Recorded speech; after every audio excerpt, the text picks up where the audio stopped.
Good morning and welcome into Hurrdat Sports Radio here on AM 590 ESPN Omaha and ESPN Tri-Cities. I'm Ravi Lulla.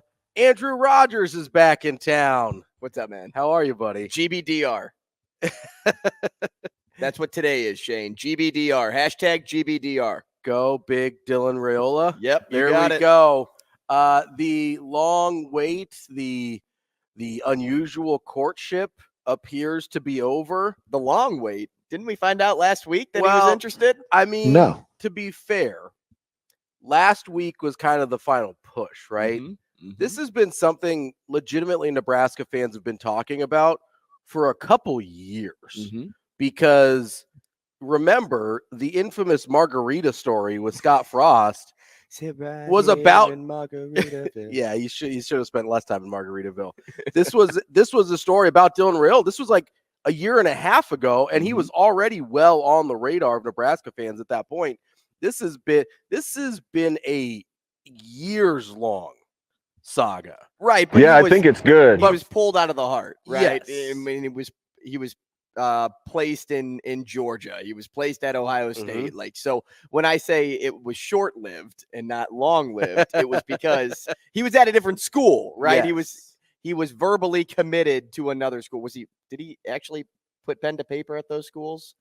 He did not. No. It was all verbal? Yeah, those are all verbal commitments until tomorrow, in which I'm going to make sure I see the name on the paper just to make sure, but he will sign with Nebraska tomorrow. He put out his commitment yesterday, reported initially by ESPN, and then he put out his own stuff on social media. But it is true. This is not a prank. It's not April Fool's Day. Dylan Raiola has committed to a 5-star quarterback has committed to your university, the top quarterback prospect in the country. Like, just let that sink in for a minute. The best quarterback in the country has chosen to play his college football at the University of Nebraska. No problem at all. Go Big Red. That is no little thing. Think about what a moment like this does nationally. Yeah, okay? I mean, look at ESPN's front page. Nebraska is the third story. But I'm thinking more in the stance of what this means for other top prospects and other 5-stars out there. Because before Dylan Raiola committed to Nebraska, it was if you wanted to have a chance at winning a national championship or going to the NFL, you had to go to a school like Georgia. You had to go to a school like Alabama or Ohio State or LSU or a premier school that spit out college football players to the next level like it was their job to do. But because Dylan Raiola committed to Nebraska, his chances of going to the NFL don't dwindle. It may put a little bit more pressure on him to perform and be effective because he isn't at a school that can, let's just say, it's a more challenging situation. For his mistakes. Yeah, it's a more challenging situation because of the challenge of that situation. But how refreshing. Like a breath of fresh air to see a guy. And look, we're talking about it and reacting because it happened to Nebraska. But even if this was like a kid that was in Arizona and decided, hey, I'm going to go play at Arizona. He's a 5-star quarterback. He's 1 or 2, whatever recruiting list you look at in the country. And he ends up at Arizona. Why? Because that's just home to him. Nebraska is home to Dylan Raiola. Whenever he posted about Georgia, whenever he posted about Ohio State, did he ever use the term home? But when he posts about Nebraska, what does he post? Home. And you gravitate where? To home. You gravitate to where you're comfortable and where you feel like this is where your family is. Yeah. And so other recruits out there in the class of 2025, 2026, they're going to look at what Dylan Raiola did and think, maybe I can stay home too.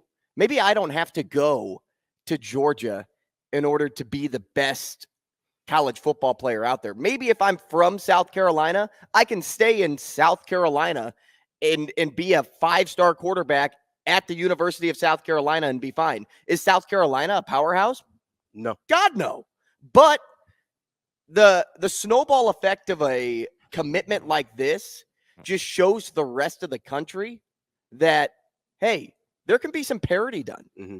Well, the other thing that I think goes into this kind of conversation is the fact that you've got an expanded playoff next year as well. Like, that is kind of the underlying factor here is if you want to go play for a national championship, you now have an opportunity to do that at other places, because it's not just, hey, if I don't go to Georgia, Alabama, Ohio State, I'm never going to have a chance to win a national title because the field is opening up, right? You've got the opportunity to create, and not that this is Nebraska, because Nebraska's history is much more storied than a lot of these places, but you have the opportunity with an expanded playoff to create some Gonzagas of the world, if you will, that you get in college basketball, where Gonzaga started off as a developmental program. Gonzaga started off as, okay, we're going to develop some under the radar prospects. And then you've got, hey, we got some guys transferring in that maybe didn't work out at their other places. And then all of a sudden you have them getting recruiting wins with guys like Jalen Suggs and Chet Holmgren. You have them getting the 5-star guys. You have them getting the top of the class. And whether it's Nebraska or other teams throughout the country, you have an opportunity, more of an opportunity to do that now than you ever had in the past in college football. Because let's be honest, in the 4-team playoff, if you weren't, I mean, look, Florida State is a blue blood and they went undefeated and they still got left out, right? So what hope did a UCF have? What hope did a Boise State back in the day have? Like, what hope did these teams have? And now, listen, those teams are probably still getting left out of a 12-team playoff, although a few years ago, UCF would have made a 12-team playoff. Back in the day, Boise State for sure would have made a 12-team playoff. There's other opportunities for teams that just haven't existed before. So I do think you're going to see, and obviously Raiola's situation is different because of his ties to Nebraska, but I do see a situation where high-end guys can look at the landscape and say, hey, I'm still going to have an opportunity to win a national championship here. If I can get Nebraska to 10 wins, we're in the playoff, right? Like, that's not crazy. And you look at the schedule next year, and I'm not expecting college football playoff next year. Like, let me just say that first and foremost. But if you get a schedule like next year's Nebraska schedule, okay, you get to 7-0 relatively reasonably. So you have to win 3 out of your last 5 games. Like, that's what you're talking about. That's the difference between you and the college football playoff, is winning 3 out of 5 down the stretch. With a USC team that you're like, I don't know what they're going to be next year. No Caleb Williams. UCLA team that's in transition that almost fired their head coach. You've got a Wisconsin team that hasn't figured their stuff out yet. You have an Iowa team replacing their offensive coordinator, and you're always in it with Iowa anyway. And there's another team in there that I think Ohio State is the other team in that stretch of the last 5. So it's like, yeah, we'd probably drop Ohio State, right? I can win 3 out of those other 4. And that's all you're talking. That's the difference between Nebraska and a college football playoff, whether it's next year or in following years. All of a sudden, that door from just like a tiny sliver of a door being open of like, well, maybe someday Nebraska could be nationally relevant again. They just kicked that thing wide open. It's at least halfway open. Yeah, they just kicked down that door, because not only do you have the opportunity with the 12-team playoff, you also have the guy that can kick the door down in Dylan Raiola. Like, I talked about this yesterday with Avery. We did a special edition last night. I need people to appreciate how much of difference makers these level of guys, quarterbacks, are in their classes. Like, we're talking Trevor Lawrence. We're talking Justin Fields. We're talking Bryce Young. We're talking Tua Tagovailoa. We're talking Quinn Ewers. We're talking Jaden Daniels. We're talking Caleb Williams. Are these guys good at football? You're talking Heisman's, national titles, and college football playoff appearances, and first-round picks. That's the level of guy Nebraska just got. Now, there's no guarantee he pans out, but that's the track record of those guys, right? So it's not an exaggeration to say, hey, he elevates your program. That's how he profiles. Yes, he profiles based on where he's ranked, where he's been evaluated, and those are recent history guys. I'm not going all the way back 20 years when the rankings were like a little more sus. No, keep it fresh. Yeah, those are the last 5 years of guys that have more than 1 year of starting. That was the cutoff I made. So it's 2017 to 2021 classes. All of those guys have started for more than 1 year, and that's what he profiles to. That's the kind of guy we're talking about here. So if you're sitting there thinking, Why are they talking about this high school kid for a week straight? Why are they talking about him elevating Nebraska's program? Because that's what it is. Historically, when you land one of these guys, that's what the opportunity is for you. Now, you still have to do everything else right. You still have to get it right. But judging by what we've seen of Matt Rule, do you have any doubt that he's going to get it right? Because I don't. I feel incredible about this. Like, not just because of Dylan Raiola.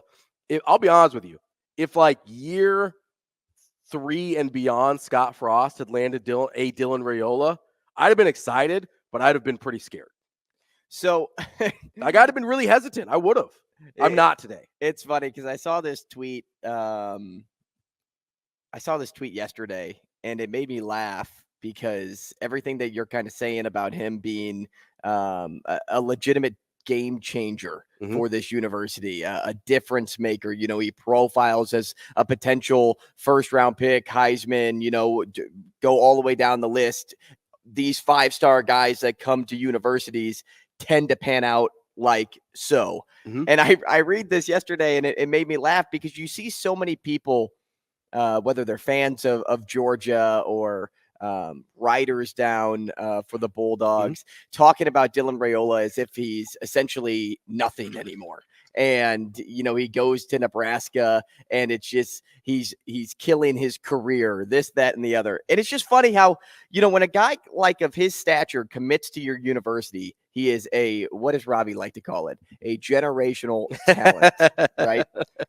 But then when he decommits to go somewhere else, total trash. He's unproven. Total trash. He's an unproven freshman. We've got a different Elite 11 quarterback. We don't need him. That's what Georgia's saying right now. What are we doing? Yeah. When Dylan Raiola did not commit to Nebraska and went to Georgia instead of people saying like, oh, Dylan Raiola, he's garbage, this, that, and the other, it was, man, that was like really fun for a hot sec.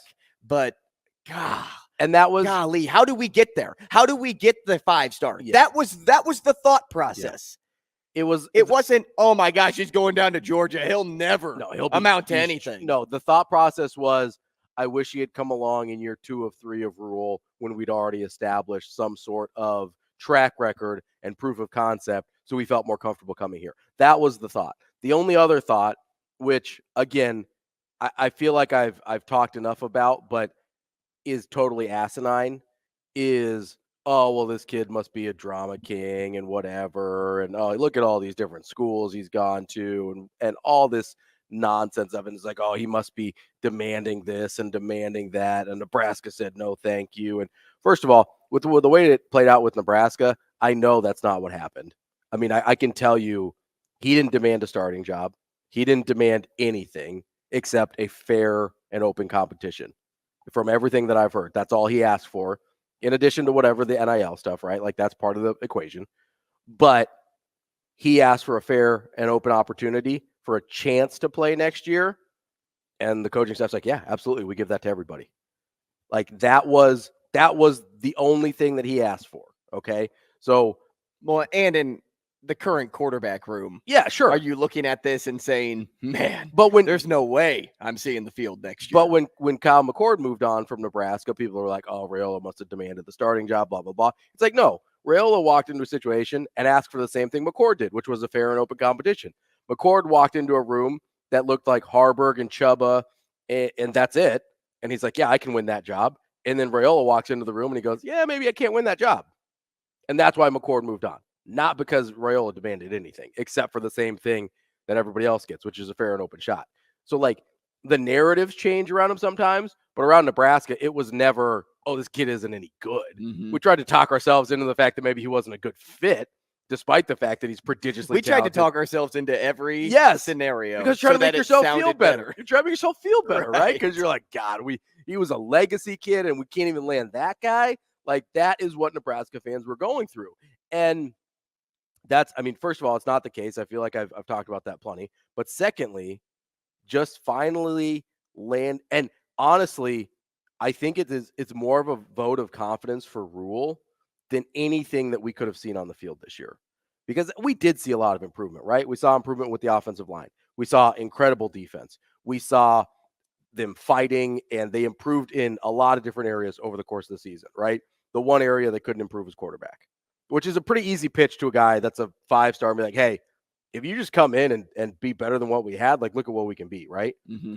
But I think him putting his faith in Matt Rule is a huge vote of confidence and tells the rest of us that, okay, what we're actually thinking we're seeing is what's out there. Because you don't get a 5-star to commit to you, a 5-star that could have gone literally anywhere in the country he wanted to go, unless you're doing something right. Like, I genuinely believe that.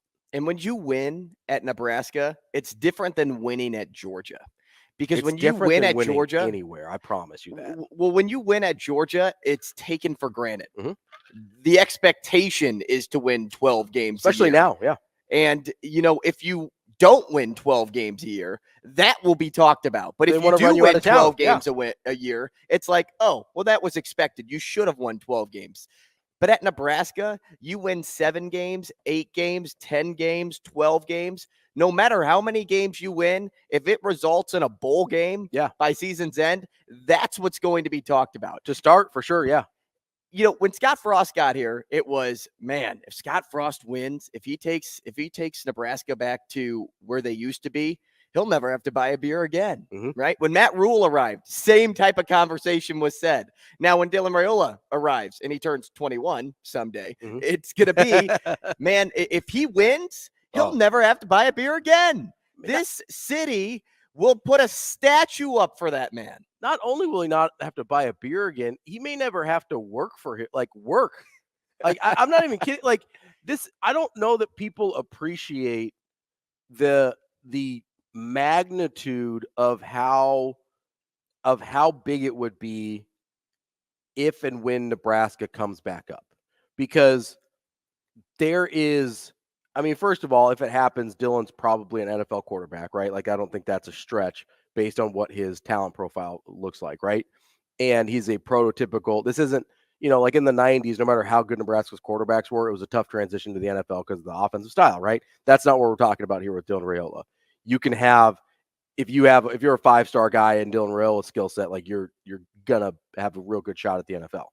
So not only do you have that set up for you, but literally you will have every opportunity. If you just want to stay in Nebraska forever, you will have whatever opportunities you want to come your way, whether it's like endorsements. I mean, you can own car dealers, whatever you want to do. If you're Dylan Raiola, you can just sit back and watch the money roll in if you're the guy that brings this place back, because that's how important it is here. And, I've talked in our worked group chat before, because I'm one of the elder people in that group chat, because everybody else that works here, but you can call it how it is. You're the second oldest. Well, the third, I think. Sauter's older than me too. Oh, that's right. Sauter is in that chat. He mutes it so much that I just don't remember that. He doesn't really participate. But it's basically me, Sauter, and Sasha, right? Like, those are the ones that are not 25 years old or under. And so I was like, guys, I'm 26. Thank you. I'm sorry, 26 years and under. I was like, I don't think you guys understand. And I was a kid, so I barely understand how freaking cool it is around here when Nebraska's popping off. Like, anybody under my age, I'm 36. So anybody younger than 36, I was 7, 8, and 10 years old when Nebraska was going through their run. Anybody younger than that, I know that you don't understand how great and that's not your fault, right? But it is so unbelievably cool around here. Even in 2009, when they had that run with Sue, even the first 7 games of 2016, where they go 7-0 under Mike Riley, and people are like, man, I don't know if this team's that good, but this is a lot of fun. If you sustain that over even a couple years, Nebraska becomes an incredible place. I wasn't doing this job, obviously, because I was a kid, but man, this job becomes so much more fun. Just being in the state of Nebraska becomes so much more fun. Like, this is a better place to live when Nebraska is good at football. I swear to God. Like, it just is. And I like living here anyway, but if this thing starts popping off the way we think it will, I cannot express to you how cool it is to live in Nebraska. And, the question I think people should really be asking themselves is, what's the one and only individual position that can turn around a program? It's quarterback. It's the quarterback. It's the only spot. Anywhere. Yeah. Right? On the football field. Anywhere. You could have potentially the number one sport. wide receiver in football, but he doesn't turn around a program because he's not the one dictating how he's getting the football. Like, he may get open, but the ball's still got to get there. I think the only position in any sport that dramatically changes your chances of winning. Like, I think it's the only one. Maybe starting pitcher in baseball. Yeah, but I mean, even then, look at like the numbers on like a Nolan Ryan, where he had, I want to say there's a number, it's like 198 quality starts that you're right. that he was a non-winner in. You're right, but you rely on the offense to put up some runs for you. Yep, and you're right. Listen, I get that as a quarter. You could have zeros on the board for you, but unless you have some runs on your end. No, you're right. That's a good point. And listen, it's starting pitcher's probably close to next, right? I always go to like goalie and hockey. They have an enormous outcome of the game. Obviously, they can't score, but they're kind of like a starting pitcher, right? Yeah, but it's those are probably in that next tier. But man, a quarterback because not only do you score as a quarterback, obviously, but you can control the entire tempo of the game, and if you can consistently keep the ball away from the other team, you're sort of playing defense too, right? And it is like probably the closest thing is a superstar in basketball that raises your floor. Like LeBron in the early Cavs years raised their floor from god awful to playoff team, right? Like the roster around him was not a playoff team ever. And a lot of those rosters weren't NBA championship teams. For sure, right? So that's the only thing that's close is if you've got one of those true super duper stars in basketball. Super duper. I love it. Yeah. Well, because LeBron, like peak LeBron's in a different level. Like, there's superstars. He's in a different category. And then there's peak LeBron, right? You've got like peak LeBron, peak Jordan. So are you looking at Dylan Raiola as LeBron James in this instance of how you take we'll call him a mediocre football program to playoff team? I think that's the upside here. Yeah, I do. I mean, I wanted to push back on it because it sounds ridiculous out loud. But I think that's the upside here is you take a football team. I mean, I think the ceiling on this is like a 2019 LSU. Ravi said it. Dylan Raiola is LeBron James. National champion. Let's go, baby. Coming up next, we will set up the show and let you know what else we got going on here on Hurrdat Sports Radio. We're on AM 590 ESPN Omaha, ESPN Tri-Cities. Welcome in to Hurrdat Sports Radio. Welcome back to Hurrdat Sports Radio here at 7:30. I'm Ravi. With me. We're live from the Hurrdat Sports Waterville, the AM 590 ESPN Tri-Cities. We are live on YouTube and Facebook. Appreciate all of our friends chiming in on the YouTube chat already. Yeah, I was trying to catch up, and I'm like, wow, I am loving.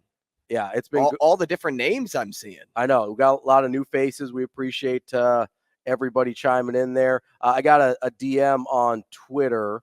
Somebody wanted to ask me. Just you. Okay, I'll stay silent. Well, you can chime in as well. Well, they did DM you. They did, but we can talk about it on the show. He says, what about the missed opportunity to bring in other talented guys if Raiola had committed earlier? A lot of guys that were interested but backed off once Raiola committed to Georgia. And that's a totally fair point. There probably would have been some additional opportunities for peer recruiting and things like that if Raiola had committed earlier. I don't necessarily. So there is a missed opportunity there. I'm not going to try and. I don't know how much it actually hinders. You're probably talking about a couple guys at most. The window, to be fair. But I also think here's what you're looking at. Okay. Especially if in year one, Raiola plays well and Nebraska looks good. Let's get crazy here, okay? Because I'm in that kind of mood this morning. Let's say Nebraska wins 9 games next year, okay? Not a crazy number, but a really good number. That'd be obviously a huge improvement with the way the schedule looks out from what we know right now. I know it's always dangerous and stupid to play like schedule look-ahead games, but it's, December 19th, we're going to do it. I think 9 wins is reasonable and on the table. It would be a really, really good year, but I don't think it's out of the question. Let's say Nebraska wins 9 games with Dylan Raiola as a true freshman. What do you think the transfer portal looks like for Nebraska that year, right? You're going to have whatever wide receivers. are going to want to come play with Dylan Raiola. Mm-hmm. You're going to have a ton of guys. So did it hurt this year's high school recruiting class? Absolutely. You're probably talking about 2 or 3 guys tops, so I don't think it's a ton, but they'd be high-end guys. I'm not trying to walk around that. But even with that missed opportunity, I still think there's going to be a ton of chances, whether it's in the spring transfer portal, whether it is next recruiting cycle, the 2025 recruiting cycle, which, by the way, I think is going to be a bonkers class for Nebraska. Like, I think that thing is going to be insane. And next year's transfer portal in this time period, you've still got 3 huge opportunities between now and Dylan Raiola's sophomore year at Nebraska to really put together some impressive classes. I think Nebraska's already started to go to work on the offensive line. I know a lot of people chiming in about the offensive line, and I'm curious where your head is, because first of all, from improvements from year 1 or year 0 to year 1 Mm-hmm. with Donovan Raiola, with Matt Rule, with largely the same guys in the room that we wanted to run out of town under the previous regime, they got dramatically better. And now people are low-key excited that Bryce Benhart is coming back for another year. I'm not just low-key, I'm thrilled. He was the most consistent and best offensive lineman for Nebraska this year, and I could not stand to see him on the field 2 years ago. Mm-hmm. That's a real thing, okay? And you've got a guy that everybody I know that knows about football is obsessed with in Sam Sledge, coming off of a redshirt year. People are obsessed with this dude. And it's like I brought up last week. I will be okay to say, like, yes. I think it was a question I asked BC, actually, when I was wondering with the extension of Raiola, was it too early to give it to him just based on the 1 year of success, or would he have liked to see it come after we see the development of some of those young guys in the room, like Sledge and Gatula?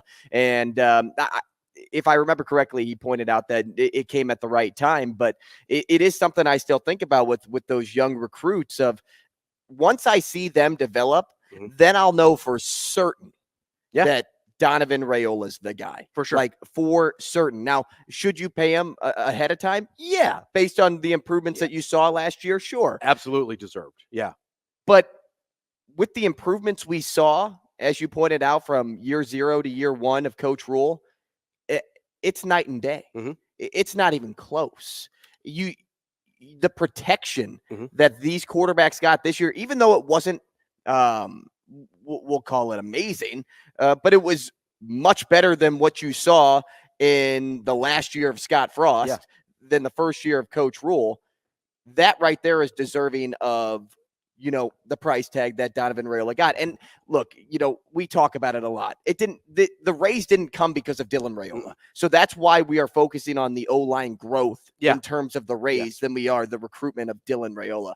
But I'm sure it helped. Like, I'm sure seeing that, hey, my uncle's locked up for the long term, maybe I'll come and be the next great thing at the university, because I'll be working directly with my uncle, who is protecting me, who's making sure that I'm going to perform to the best of my ability, because that's his job, is to get these old linemen to give me time to throw. Well, and again, the two things can be connected without being connected, right? And what that means is, I don't think Donovan Raiola got paid in order to get Dylan Raiola here.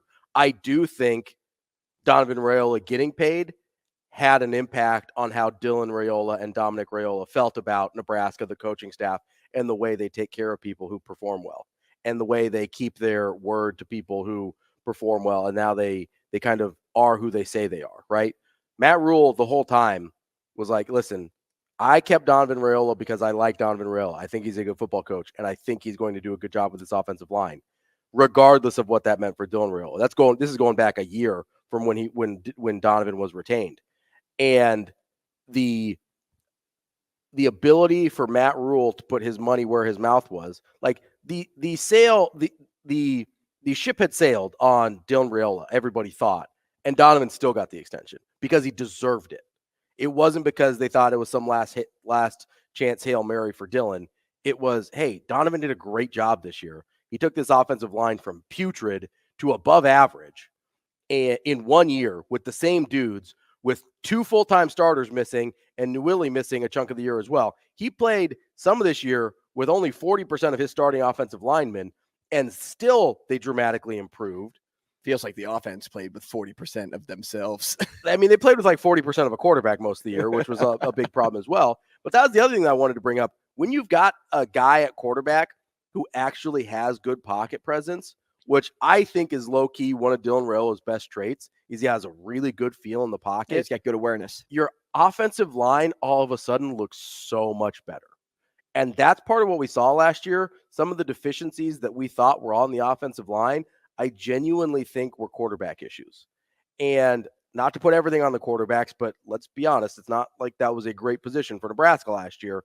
A lot of the issues with offensive line come down to a quarterback not knowing where to go, or feeling phantom pressure, or not being able to climb a pocket, right? Like, you're supposed to force guys to the outside, and if guys are trying to bail to the outside, all of a sudden they get a sack, and it looks like the offensive line did a terrible job. Well, they're creating the pocket, right? So guys are going to get forced to the outside. You have to be able to climb up that pocket to deliver a throw. Nebraska's quarterbacks really struggled with that this year.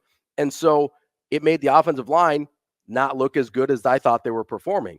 When you've got a guy like Dylan Raiola who knows how to do that, who's got a really good pocket presence, all of a sudden you can make an above average offensive line look even better. And frankly, I think they're going to be better than above average next year anyway. Now, going back to your initial question to wrap up the segment, the Dylan Raiola commitment is a little late in terms of what Nebraska could have had, right? For helping out the class. In terms of 5-star commitments. What they have in the room right now, I don't think is all that bad for DR's first year.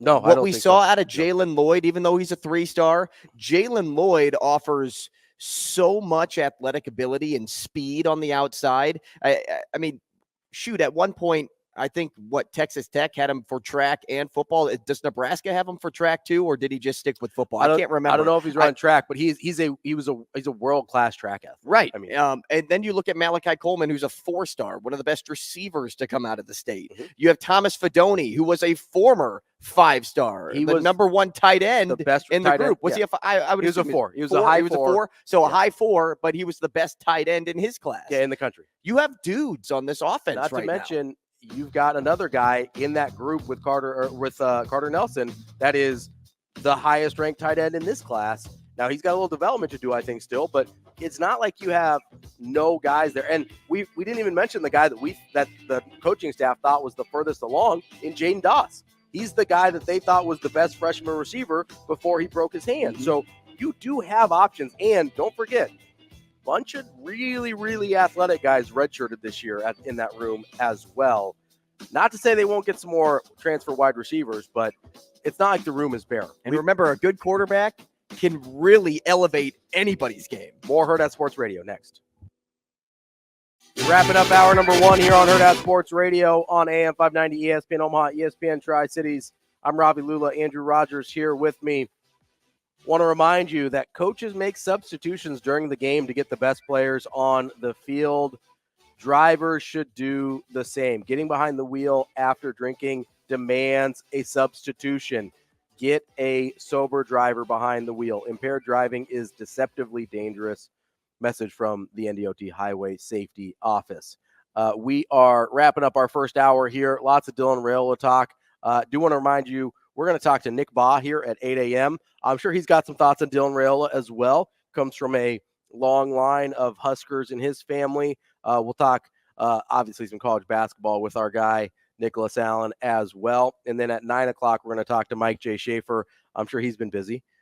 We can ask if there's any more dominoes that he expects to fall between now and really about 24 hours from now with National Signing Day tomorrow.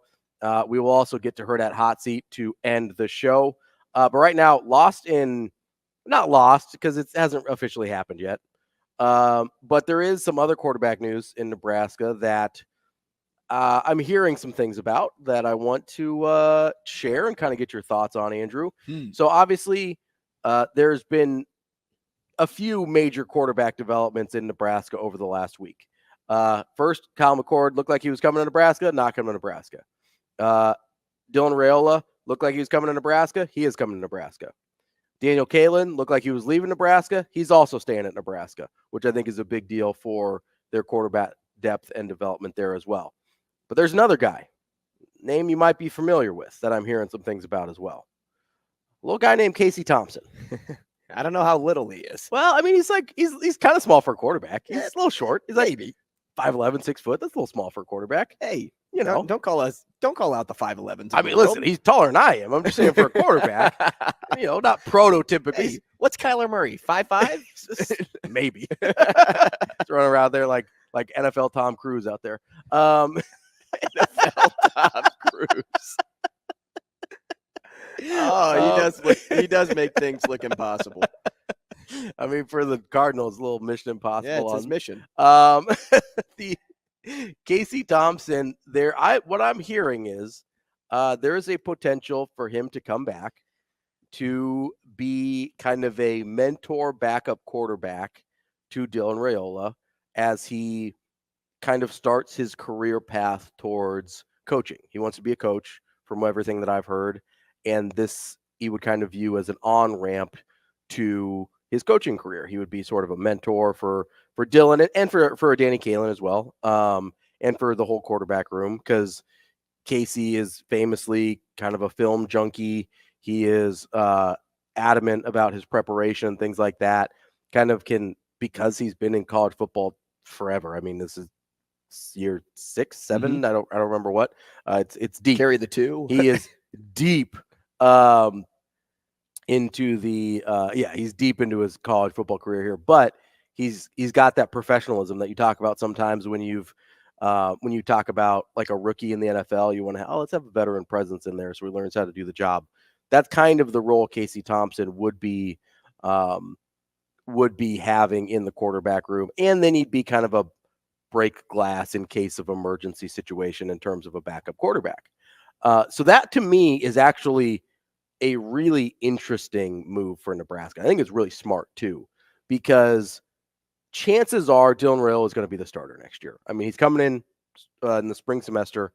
He's going to have spring football. He's going to have all summer, and he's going to have fall camp to win that job. I fully expect him to win that job. And he is a guy who's got the talent level where that's a reasonable expectation. It's going to be hard to find a veteran guy who wants to be in a position where he knows, like, hey, I'm not going to the NFL. Like, I'm not probably going to play very much, if at all, behind this guy. That's okay with that spot. And Casey Thompson kind of perfectly fits the mold of a guy that wants to be a coach, a guy that has a ton of experience in college football, and a guy that has familiarity with Nebraska, right? And I kind of wanted to, well, first, I want to get your thoughts on that situation. Good move for Nebraska, bad move for Nebraska, just a weird move for Nebraska. Like, when you hear Casey Thompson might be back, and I'm hearing they think he will be. That's obviously nothing official yet. How does that strike you? The assumption that he's back is just so predictable of Coach Rule. I mean, we talk about him playing chess all the time against everybody else while they're playing checkers. Like, he is 10 moves ahead. Mm-hmm. Did anybody expect in any world that they were going to land Raiola after what had happened? No. Did anybody expect to hear even the name Casey Thompson in Nebraska just a week or two ago? I did not. No. But Coach Rule is just so far ahead, and he has this vision, and he's going to do whatever it takes to achieve what's in front of him. Mm-hmm. And I think adding Casey Thompson is a tremendous move. And for a lot of the points that you said, for one, he's essentially merging. And when I say he, as Coach Rule is essentially merging the idea of bringing in McCord with a veteran. Yeah. And that's just it, because they were going to bring McCord in. He was going to start a year. They were going to have Dylan probably ride the pine, maybe get some action in the 4 games, keep his red shirt, whatever. But in order to give Dylan the reps right away, bringing a guy like Casey Thompson into the room is kind of killing 2 birds with 1 stone. You get the veteran, but you also get that quarterback coach that you're looking for. Yeah. And that's really what I think this move is all about. Do I think that Nebraska could still end up with a quarterback's coach? Yeah. I also don't think it's necessary anymore because you can give Casey Thompson those duties.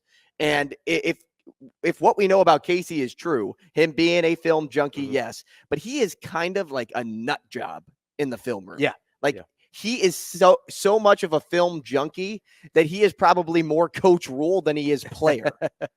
And because of that, and because of his want and desire to be a coach someday, you kind of bridge that gap not only with the McCord idea, but the quarterback's coach idea by bringing in just one guy. And if he does indeed sign, whether it's a walk-on offer, whether it's an actual, I don't even know if they even have scholarships left. I think it's a walk. I think it would make sense to be a walk-on. Maybe some offer. NIL, but yeah, walk-on. I mean, how perfect is it to have a guy like Casey Thompson in the room? Yes, for one reason, because he's been at Nebraska before. 2, because he is so much of a coach already in the way he prepares for a game that he can be looked at as a quarterback's coach. And 3, you give Dylan Raiola the starting job right away and molding him throughout these next 7-8 months. Is Casey Thompson, a guy that has started so many games at the college football level. You got everything you wanted for a cheap price, but also for the right price because you found a way to kind of fill in your diagram. Like when you draw the 2 circles, remember that from grade school? You draw one circle, you draw another circle, you call it a Venn diagram. What's in the middle? Casey Thompson. He's right in the middle of both of those circles. I do fully expect him to still hire a quarterback coach, but he does help in that room as well, obviously, as kind of a mentor. I expect movement maybe closer to the end of the NFL season on that quarterback coach room. Not that I have a name in mind or anything like that, but going to the Warhorse Sportsbook hotline, we've got Michigan Lance on the line. What's going on, Lance? Hey, good morning, boys. How you doing? What's up, buddy? Man, you know, got to give a shout out to our guy, Coach Mickey Joseph, man. Got a head coaching job. Yeah, man, right on to him. Hey, Ravi, he bounced back like you, man. You guys are having a good 2023. Way to bounce back. Appreciate it. That's good stuff, man. Hey, the Raiola deal, man. You know, that's good stuff for you guys.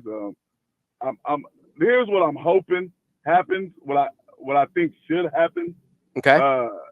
Is the competition and whoever wins the job, just redshirt, stick with it, and continue to compete.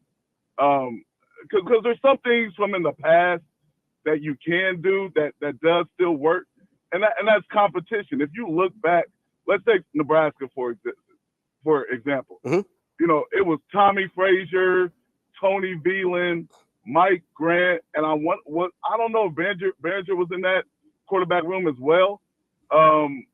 At the time when all those guys were there, but I know it was Tony Veland and Frazier for sure. 2 young guys. You know, Tony Veland got hurt. Tommy emerged, and then he switched over to defense. But just like you look at the who else can I give you a little bit more? Even back in the day, like Miami, the U, they had Jim Kelly, Vinny Testaverde, Bernie Kosar. Like competition in rooms. That stuff still works, and you can still excel and get to where you want to be, even though it may not happen right away. You know what I mean? But I understand we are in an impatient world now, and kids are like, hey, I'll just run over here so I can play real quick. But, man, competition and sticking it out, man, that still works too. You'll still get an opportunity. Joe Burrow, he stuck it out at Ohio State and then win his 1 year. Like, all right, I've been here 4 years and didn't work out, but hey, man, that made him a better quarterback though. And then when he got his shot for that 1 year, it worked out. So there's even closer example to nowadays. So I hope they both stick it out and like I said, just compete. Lance, appreciate the call. Totally agree that the competition is better for everyone involved. It is harder to foster that nowadays with the transfer portal, but Michigan Lance, we appreciate the call there. As we wrap up hour number 1, coming up next, we will talk to our guy, Nick Bahe. He is a college basketball analyst for Fox Sports. Also, big Nebraska fan. We'll see how he feels about the Dylan Raiola situation here on Hurrdat Sports Radio.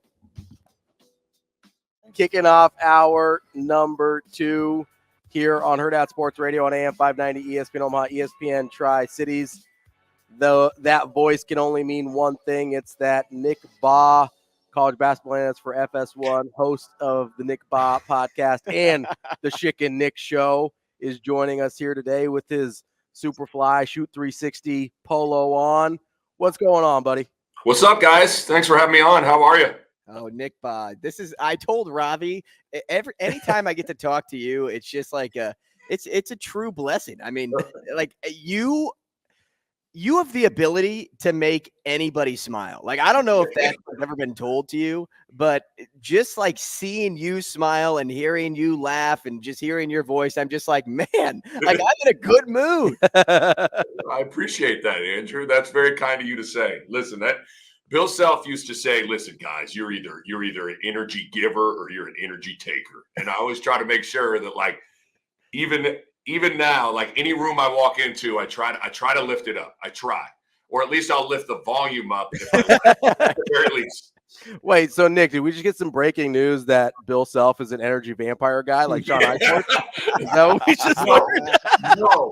I got to see him on Friday. Don't go saying stupid stuff. I got to see him. I don't know if you guys feel like this, like even when you were growing up, like there are certain coaches, no matter how old you get, you like snap back into like, you're in charge of me, even though like I'm almost 40 and a grown man. Like I feel like Bill Self, Dana Altman, Jeff Smith, my high school coach, Chuck Mazurski, my high school football coach, like even now when I see them, if they told me like, get on the line and run, I'd be like, yes, sir. Okay. Like I'll do whatever they tell me to do. Like, sir, I'm wearing wingtips. They're like, I don't care. Get on the line. I'm really out of shape, but here I go. Weird. Well, Nick, before we get into college basketball, I know you're a huge Nebraska guy. I know you do all the Nebraska recaps on your podcast. What was your reaction, first of all, last Monday when things start trickling out? That's like, wait, Dylan Raiola might still be in play. Fast forward to yesterday where the commitment actually happens. Just what's your thought process that whole time? Like all I could hear in my head when I was thinking about what is Nick Bahe thinking about? I just hear like the scream, like the Marcus Foster just hit a 3 to win the game scream. Well, that's pretty much what it was. I mean, it's weird. Like, so, about a year ago at this time, Rule retains Donovan Raiola. And you kind of go, okay, interesting. Mm-hmm. Rule has the Undertaker gif, and then Dylan Raiola, he decommits from Ohio State. And then obviously Nebraska and Dylan Raiola were hot and heavy with a bunch of visits for a while. And it felt like it was inevitable that it was going to end with Nebraska and Raiola being together. So on one hand, like the fact that it's ended this way is not surprising, but how we've arrived at this point is very surprising. For at the very last minute, something to go awry at Georgia, and all of a sudden he's back into the equation. I hope, and I don't know if we ever will, I hope we get like the full, real, uncut, raw story of just what happened over the course of the last 2 weeks between Dylan Raiola, Georgia, and Nebraska. Because like even clearly, like Nebraska was pursuing Kyle McCord, and I don't think the Dylan Raiola thing sat well with Kyle McCord, which tells you that everything was a little bit everybody was kind of flying by the seat of their pants a little bit with this thing. So I say all that to say I am beyond fired up. I think Nebraska football's program has needed an injection like this from a player standpoint. Scott Frost was kind of like the Dylan Raiola coach version of what we're seeing here. He was going to be the savior. There was a lot of excitement with Rule. It's been a while since there's been this kind of excitement with a player. And for me, I don't know. I'm not going to be one of those guys that shies away from like it needs to pop next year. Mm-hmm. Like with the way the schedule falls, especially I think 6 of the first 7 are at home or something like that, or 5 of the first 7, whatever it is. I know the first 4 are. And Tony White coming back, the defense coming back. It feels like this is a year that it's got to. I'm not saying they got to go 11 and whatever, win 11 games, but I'm expecting big things next season. I think Dylan Raiola is going to hit the ground running. Not saying he's going to win the Heisman or anything like that, but I'm fired up. This is going to be great. Now, It's Nick, exciting. Ravi and I were talking during a break, and you saw the poem that got released when Raiola committed, and I'm like, man, we should probably like go on Cameo and see if we can find somebody like really popular to like read this poem passionately. Maybe have Shane put some epic music underneath it. Nick Bahe should be our guy. That's true, right? Like, Nick, after this, I need you to do me a favor and go to dramatic Raiola's reading. Twitter page. Voice it over. Yeah, give me like an intro to a movie. Right. Okay. Yeah. And I need that voiceover so we can play it on the show tomorrow. Okay. I'll see what I can do for you. That's your homework. Hey, speaking of like big players and big moments, are you going to be present for Doug McDermott's retiring on Wednesday? I will be. I was going to do the game on TV, but there's kind of a rule in my world that when Bill Raftery becomes available, Nick Bahe's out. I'm out. So I was scheduled to do that game on FS1. Raft's schedule opened up. I mean, come on, like it's Bill Raftery. So Raft is doing the game. So I will just be there in attendance as a fan and a supporter and a guy that is in Doug McDermott that I can't believe now. Andrew, I don't know how much you got to pay attention to it when you would have been in St. Louis probably during his career, but it was don't worry, man.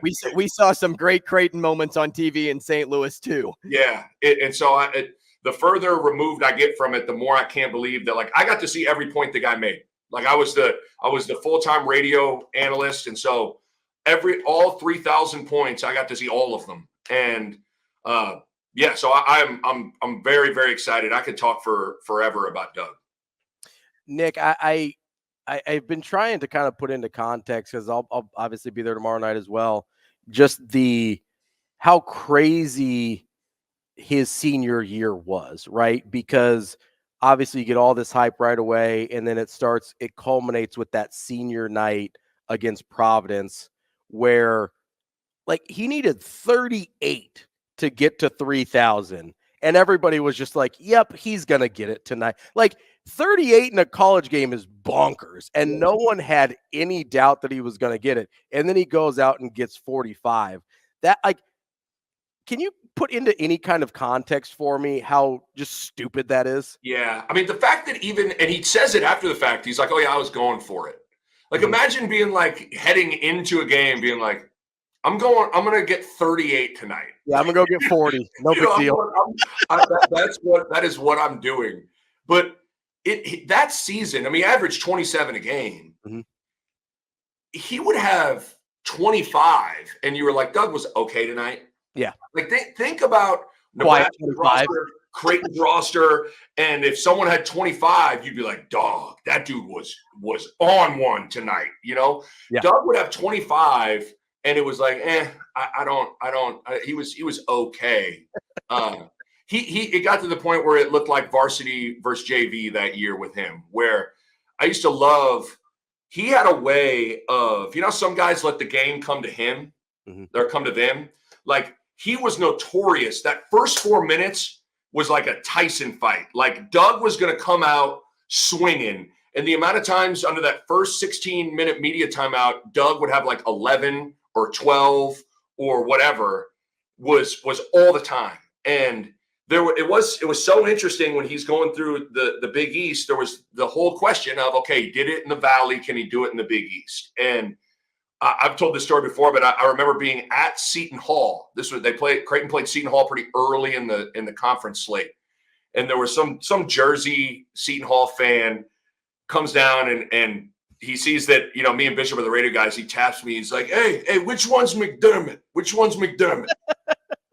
I was like, he's right there. He's got the T-shirt on. And he gets this look on his face like, that's it? That's McDermott? And he kind of shrugged like, okay. And I was like, he's pretty good. You better watch out. And he had like 12 in the first 3 minutes of the game. And I knew we were sitting. And so at timeout, I turned to him and I kind of gave him a look like, he's pretty good, isn't he? And he kind of gave me that like Jersey, like, yeah, I'll give you that. He's pretty good.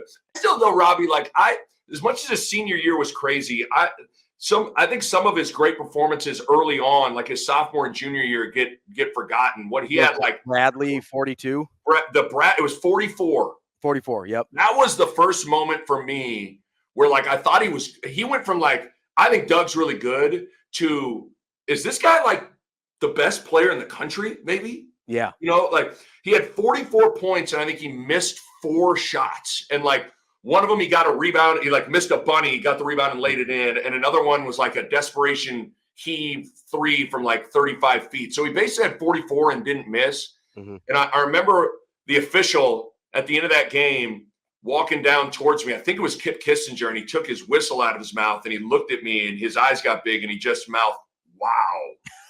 And I was like, yeah, this dude, he had Wichita State his junior year. Night. He went like 13 for 17 for he was incredible. It just got to the point, guys, where like if you didn't double team him, he was going to have 30. Yeah. And I'm not exaggerating. Say it with me. If you didn't double team him, he was going to have 30. It was incredible to watch, man. I hope people understand and appreciate what they got to see, and I hope they really reflect and give him the ovation and the love and admiration that he deserves tomorrow night. We're talking with Nick Bahe. He's a college basketball analyst for FS1, also hosts the Nick Bahe podcast and the Chick and Nick show here on Hurrdat. Nick, let's move to current day college basketball because I could literally just reminisce with you about Doug all day, and we should at some point just for funsies. But the current Creighton Blue Jay team, they've had a couple weird losses. CSU, really good Colorado State team, still didn't look great, that loss. Then a UNLV team that I don't think is much more than average, and a really bad performance for Creighton there. But then they come out, they stomp what I think is a pretty decent Nebraska team. They get a big win against Alabama. Like, what do you make of this team and some of the inconsistencies they've shown so far this year? Yeah, it's an interesting team. You know, I think they kind of, their weaknesses are pretty prevalent to me, and I think they got a little bit of a quickness issue and an athleticism issue. And when you combine that with the fact that they're all such good 3-point shooters, you know, they have a tendency to really, really, really kind of live and die by the 3, which isn't necessarily like Villanova is a team that kind of lives and dies by the 3 too. So it's not necessarily something that is abnormal. But I think this team has a hard time getting easy baskets when the 3s aren't falling. That's where Kalkbrenner in particular, I thought that second half against Alabama, he went into paint mode. Like I'm posting, I'm rolling, I'm scoring at the rim, and nobody's scoring on the rim on the other end. And they need that Kalkbrenner, who has been that guy for a few years. They need him even more because of kind of what we're talking about. No Kaluma. Kaluma could kind of get some offensive rebounds or get to the basket. Nemhard was really good at getting in and finishing at the rim. Stephen Ashworth isn't blessed with being able to do that. And Trey Alexander is kind of a mid-range guy. So they just struggle to get easy baskets. And I think some of the inconsistencies lie in the fact that when you are a team that really relies on the 3 ball, you can be kind of boom or bust. And then I think in a weird way, Kalkbrenner and Alexander, in particular Alexander, have been a little inconsistent this year. And I say that with a ton of respect for Kalkbrenner, where like my expectation for him is to just like completely dominate, you know. But Trey Alexander has had some games where like Creighton needs him to be the best guard on the floor, you know, like on both ends of the floor. And there's been a few games where that hasn't necessarily been the case. Isaiah Stevens outplayed him. And then, you know, against UNLV, you know, kind of take your pick. There was a handful of guys that outplayed him. So I think some of the inconsistencies lie in the fact that those 2 guys have been a little up and down for what they're relative to what they're capable of and what's needed of them. And then just the fact that they're really reliant on the 3 ball makes it a little bit. This team more reminds me of some of This team more reminds me of some of Greg McDermott's earlier Creighton teams, whether it's the Doug teams or even some of the earlier teams, you know, that relied heavily on the 3, where it's like, listen, they're going to take 35, 40 threes, and if they're hitting them and you let them get clean looks, you're in trouble. And if they're not, they could be in trouble. So I still really like this team. I still really think Baylor Shireman has been just like Mr. Consistent throughout. But that's kind of what I'm seeing. I think they just got an athleticism and quickness issue on the perimeter. And they're going to have to be able to try to navigate that throughout the season. Nick, you mentioned Kalk and Trey, two guys that were, looked at it at the NBA level in the offseason. And, you were wondering, are they going to return? Are they going to go? And they come back to Creighton to maybe try to elevate their game in a way to improve their draft stock.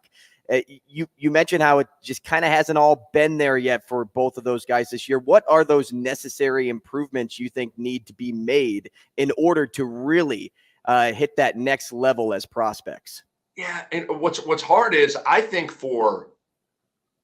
and this is sometimes you run into this, where what is necessary to improve your draft stock doesn't necessarily jive with what's best for you and your college team.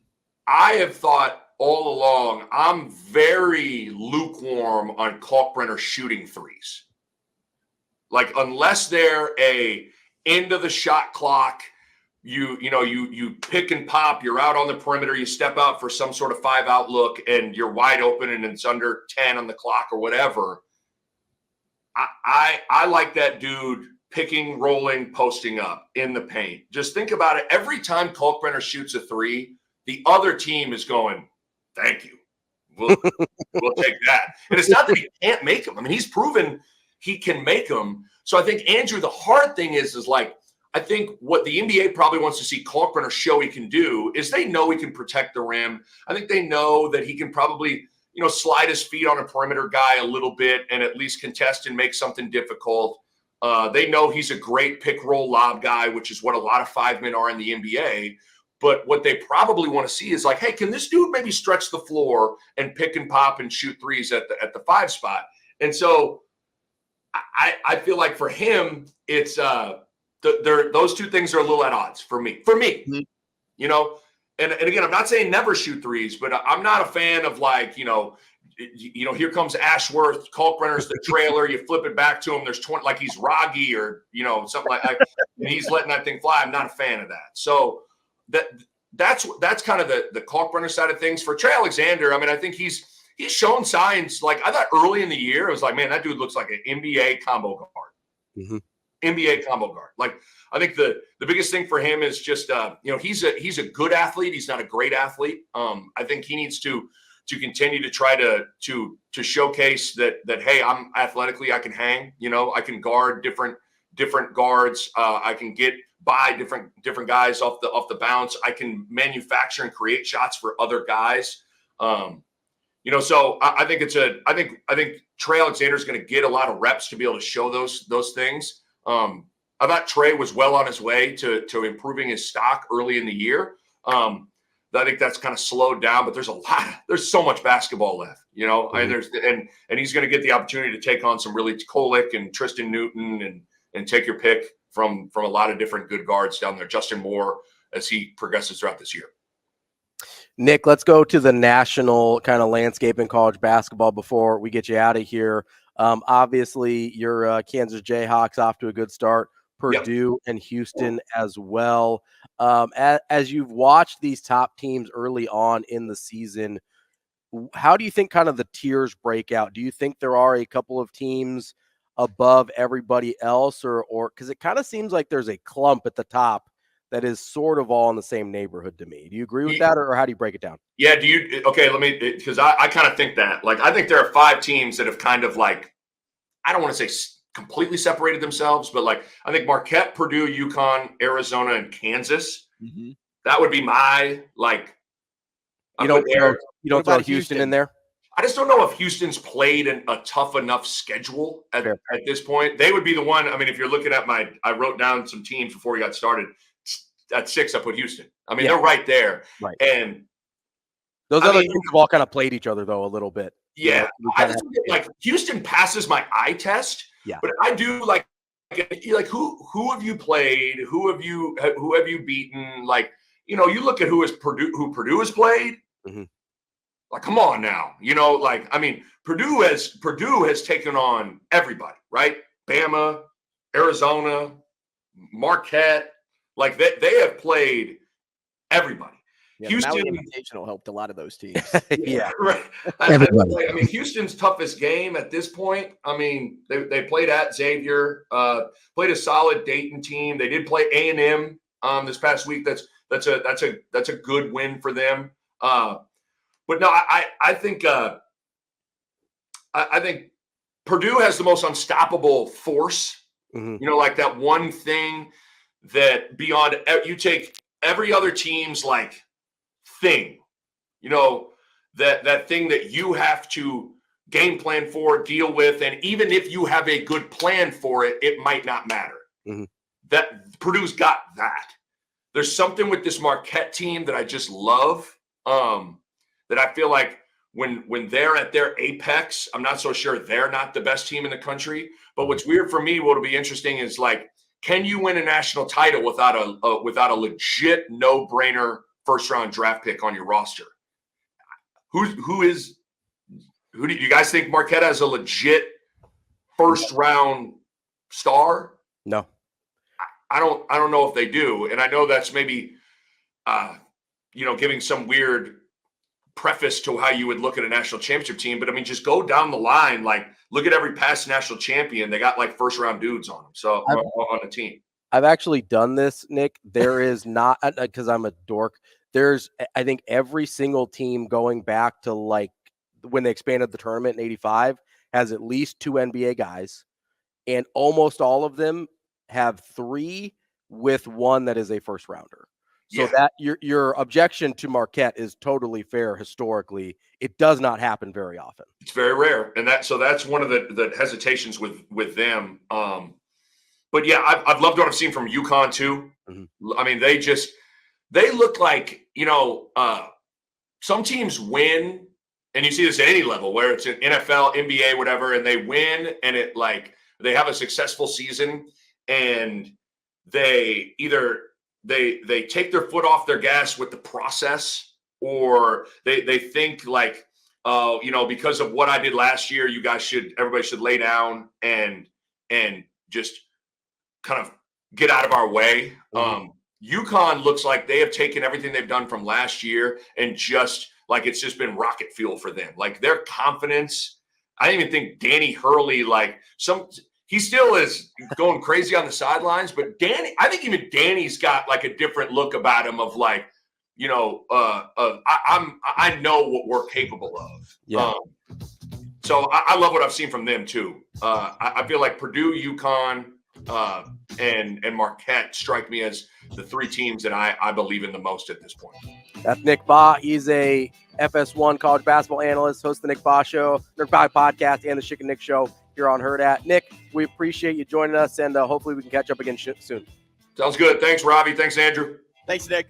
That's Nick Bahe. We will continue with Hurrdat Sports Radio here on AM 590 ESPN Omaha and ESPN Tri-Cities.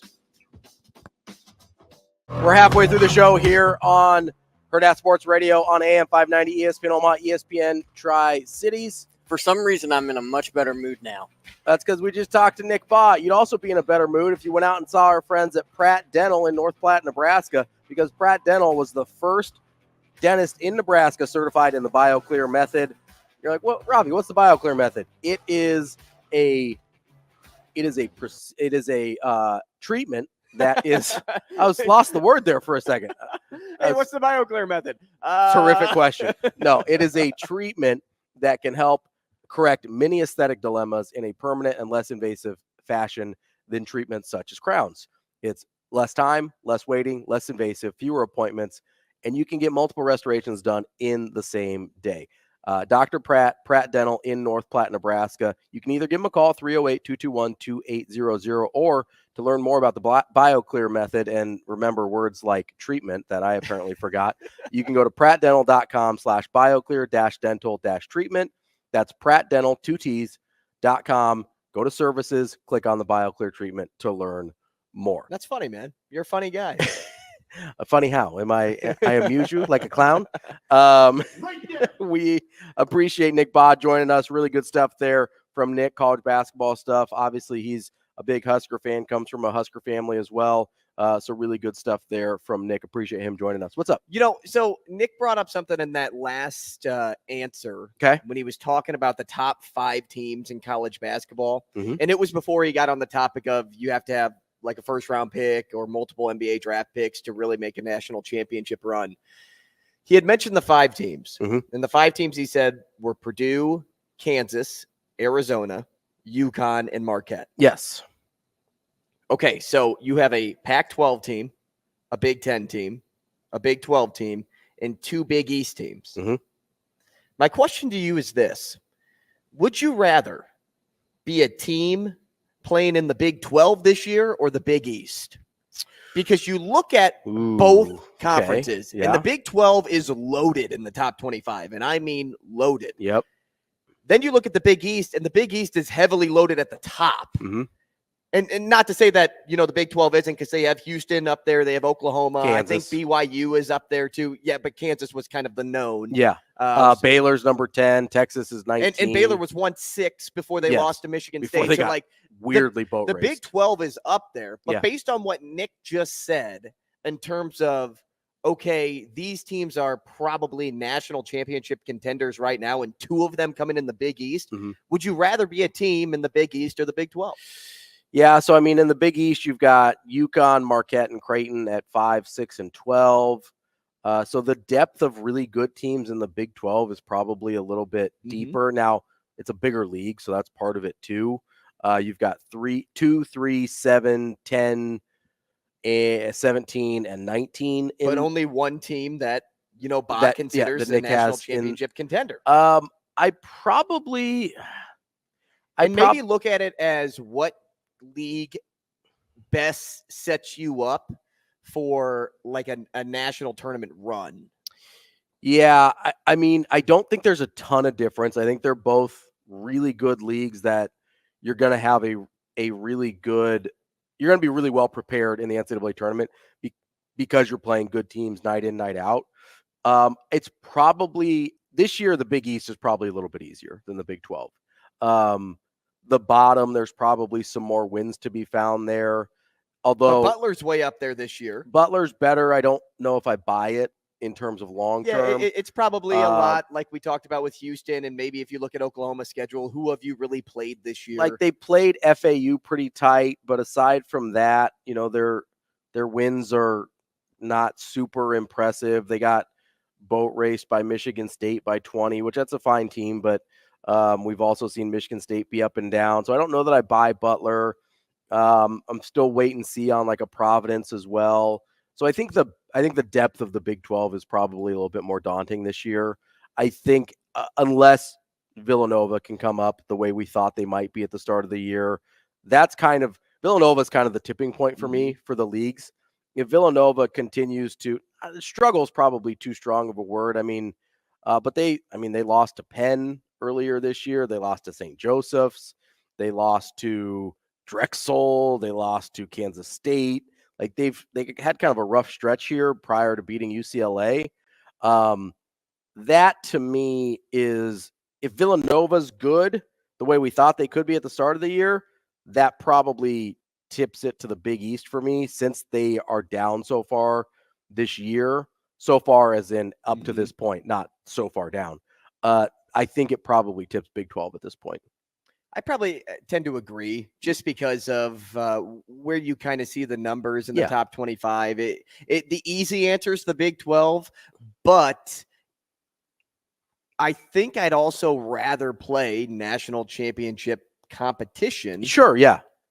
On the regular, which is why I'd say if I'm Creighton, I like being in the Big East, versus if I'm Creighton, I want to be in the Big 12 this year. Yeah, absolutely. Now, can the Big 12 spit out 7 or 8 NCAA tournament teams? Absolutely. Yeah. Will the Big East spit out all 8 tournament teams? Probably not. No, I'm guessing you're looking at 4, 5. It's probably, I would 4, guess, 5. I guess a 5-bid league. Okay. Yeah. And so, it's just a matter of what league you think sets you up best for your run. And, a lot of it too, Ravi, is what your seed is. Yeah.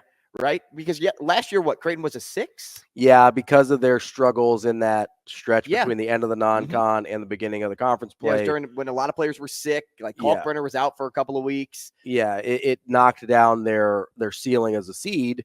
And, had they been a 3, maybe it's a little bit easier. But I don't know, though, because what I think about is because they were a 6 and because they fell in their certain region, that side of the bracket, it actually helped. Like, if you look at how teams were beat, it helped Creighton get to the they Elite end up 8. playing the 15 in Princeton to go to the Sweet 16.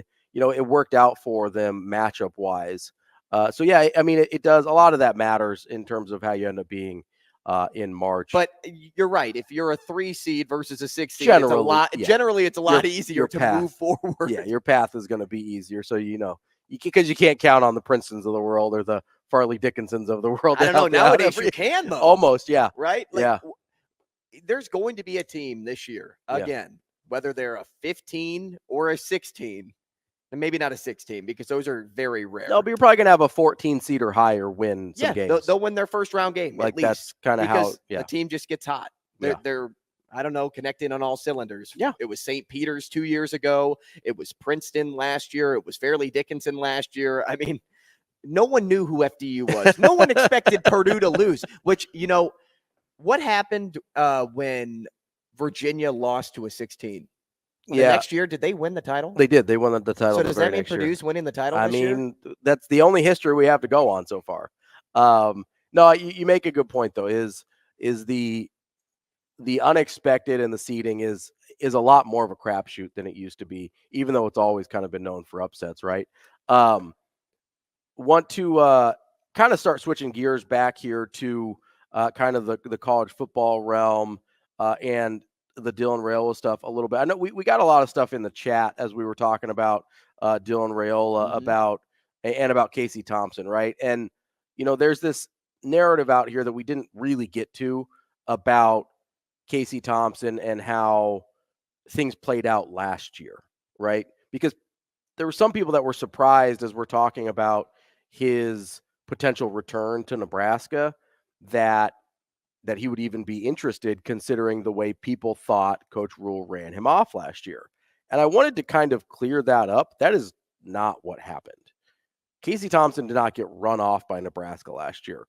Casey Thompson and Matt Rule, to my knowledge, and I feel pretty good about this, had a very honest conversation about what Nebraska wanted out of their quarterback room and what Casey Thompson wanted out of what he thought was going to be the last year of his college football career. Casey, very understandably, wanted a place that he would feel really good about getting a lot of playing time. Nebraska, with Casey having to miss all of the spring with an injury, was not going to be able to compete for the job in the spring, was like, hey, I can't guarantee you by the end of the spring that the job won't be wrapped up, which is a very honest thing to tell a guy and probably worked against Nebraska, if we're being real here. Like, if they had said, hey, yeah, in the fall, you'll have every opportunity to compete for the starting job, then maybe Casey Thompson's your backup last year instead of Heinrich Harburg, and you make it to a bowl game, right? That would have been better for Nebraska. Instead, they told him the truth. He went to FAU. Obviously, he got hurt, didn't work out for him there. But because they were honest and upfront with him, that relationship, we talked about relationships, that's why the door was still open for Dylan Raiola. It's the same reason the door is still open for Casey Thompson to return, because Matt Rule, how many times has he told you this? Cares more about what's doing right for the players than about what's doing right for himself. Right for himself would have been to keep Casey Thompson last year, keep him on a string. So if what happened last year happens, you've got a good backup. That's not what happened, and now Casey Thompson likely headed back. More Hurrdat Sports Radio coming up next. Wrapping up hour number 2 here on Hurrdat Sports Radio on AM 590, ESPN Omaha, ESPN Tri-Cities. We're live from the Hurrdat Sports Bar and Grill, the H&H Chevrolet stage. I'm Ravi Lulla. Andrew Rogers here with me as well. What's up? We are continuing to talk Nebraska football, but you can't talk about sports in Nebraska without talking about our friends at Warhorse Sportsbook. They are the best place in Nebraska to place your sports bets. You can either do it at the casino in Lincoln or here in Omaha at Horseman's Park, 6303 Q Street. You can bet on nearly every major sporting event with straight bets, parlays, props, live in-game bets which are all accepted at the Warhorse Sportsbook. You can create your bets on the Bet Builder portion of the app and then go to the kiosks either in Lincoln or in Omaha and place your wagers in person. Visit warhorsecasino.com/sportsbook or get the Warhorse Casino app for details and a full list of house rules. Warhorse Sportsbook, no bets, no glory. Wanted to touch on a little bit more of that Casey Thompson stuff because we had a comment earlier in the YouTube stream about how they didn't want Casey Thompson to be kind of the de facto quarterback coach because he had kind of a average to mediocre career as a player. And first of all, I think Casey Thompson could be an excellent mentor in that room. I don't disagree that they still need a real quarterback coach, which we can get to. But you took a little exception to part of that comment. Yeah, so the comment was, let's get a real quarterback coach, not some former player who didn't really do much in his college career. And my instant reaction to that was, how many coaches out there didn't do much in their college careers? Like the best coaches are the ones that didn't have elite careers. Actually, I would just say that because the majority of coaches are the ones that didn't have elite careers. Because why? Well, their time in the league or in college was short-lived, and they were shifted to do something different. Let's take Garrett McGuire, for example. Sure. I'm not saying he's the best wide receiver coach out there, but when he was playing for Coach Rule at Baylor, he actually wasn't playing. Yeah, he didn't play. He was on the bench, and then he got shifted into this so-called role of coaching wide receivers, mentoring young wide receivers, and boom, now he's a wide receivers coach in college football, and he's being talked about as one of the best young coaches in the college football game, not only because he is, 22 years old. 23, I think, maybe. Yeah, I mean, something like that. He's about the age of all my coworkers at Hurrdat, but yeah. Pretty close. The average age of Hurrdat, 23 years old. And maybe we should hire Garrett McGuire. Let's see what he's doing. Is he busy? You know what? He's doing something, and he's doing something well. But he's also been successful on the recruiting trail. And not only in state. And he's already coached in the NFL. I mean, he was an assistant with Rule at the Panthers. But the majority of guys aren't the best on their team. Tom Brady could coach someday. Yes. But is he going to be one of the greatest coaches out there? I don't know. Matt Rule's another great example. At Penn State, he was a linebacker. Yeah, walk-on linebacker. He's a nothing player. Walk-on. That was the key term there, is walk-on. Now he is looked at as one of the top coaches in college football. Like, there are so many examples out there where you don't have to be the ultimate player to be the ultimate coach. And in a lot of ways, you become the ultimate coach by sitting on the sidelines and sitting in the film room and studying the game differently because you're trying to impact and elevate your number one job in the room. Well, and the other thing that you run into with super successful players versus kind of these mediocre players when they try to get into coaching is the super successful players usually have a level of physical ability that makes the game a little bit easier for them, right? Not that it's easy, not that they don't work hard, not that they don't do all the other things that these other players do, but when you have a certain level of physical ability, the game comes a little bit easier to you. And so when you've got these really, really high-level players, it can sometimes be really challenging to be a good coach because you don't understand what less talented guys go through and what they need to be able to succeed, right? Like, I mean, you're listing off guys that were like nothing player. Like Nick Saban was a defensive back at Kent State. Okay, cool. Kent State in the 70s, who cares, right? That's not a special player. Nick Saban, best college football coach of all time. I mean, you can go down the list. Kirby Smart, Urban Meyer before he retired, whatever he's doing right now. Like all of the great coaches in college football, pretty mediocre in terms of their playing career. And I do think part of it is because when you're not a super talented player, to even get to that level, you have to have everything else on point. You have to have everything else, the mental part of the game, the preparation part of the game. You're basically coaching yourself just to get to that point. And then it becomes easier to coach other players as well. So I agree with you that you don't have to be a great player to be a great coach. In fact, I think it often works the opposite. The other thing is, I do think they're bringing in a real quarterback coach also, right? Like I fully believe, and the name that I've heard is Glenn Thomas.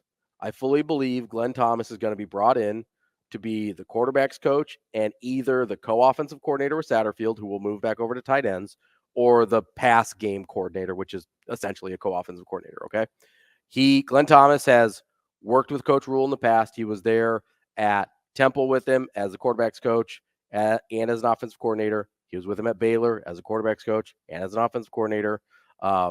He stayed in college after Coach Rule went to the NFL. He's been an NFL quarterback's coach with the Falcons. He is an offensive assistant with the Steelers right now. Here's why this makes a lot of sense. Not just the history with Rule. What's going on with the Steelers offense right now? Matt Canada, offensive coordinator, already been fired, probably doing a total overhaul on that staff. Glenn Thomas has a history with Matt Rule, is obviously probably going in to be looking for a job this offseason. It was never the intention originally of the staff to have Marcus Satterfield coaching the quarterbacks. That was never the intention. It was supposed to be Jake Peetz. Satterfield was supposed to be coaching tight ends.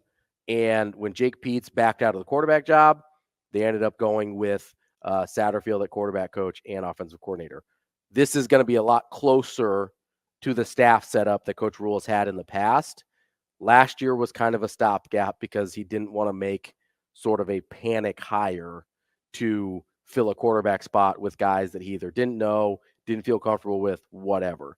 This, I'm pretty confident this is what's going to take place. It's going to be Glenn Thomas, Marcus Satterfield in very similar roles to what they've been under Coach Rule in the past. And I think it's important to have both Glenn Thomas or a quarterback's coach in the room along with Casey Thompson, but I still don't think it's necessary at the end of the day. Now, hear me when I say that, because Casey Thompson, I've seen him prepare. Like I've heard how he prepares. I guess I haven't physically seen him, but I've seen things before, and I've heard from members of the coaching staff on how Casey Thompson prepares, to have enough faith to know that he can be a really good quarterbacks coach someday. But the reason why I think it's important to have a quarterbacks coach in the room is because you have a guy like DR entering. I still don't think it's necessary, but I think it's important. Now, there is a differentiation between those two terms for me, and some may look at that as, no, I think it's pretty necessary because you have such a young kid coming in. But knowing the talent he already has, I don't know how much a quarterback's coach will end up doing for his development that members of this coaching staff can't do for his development right now.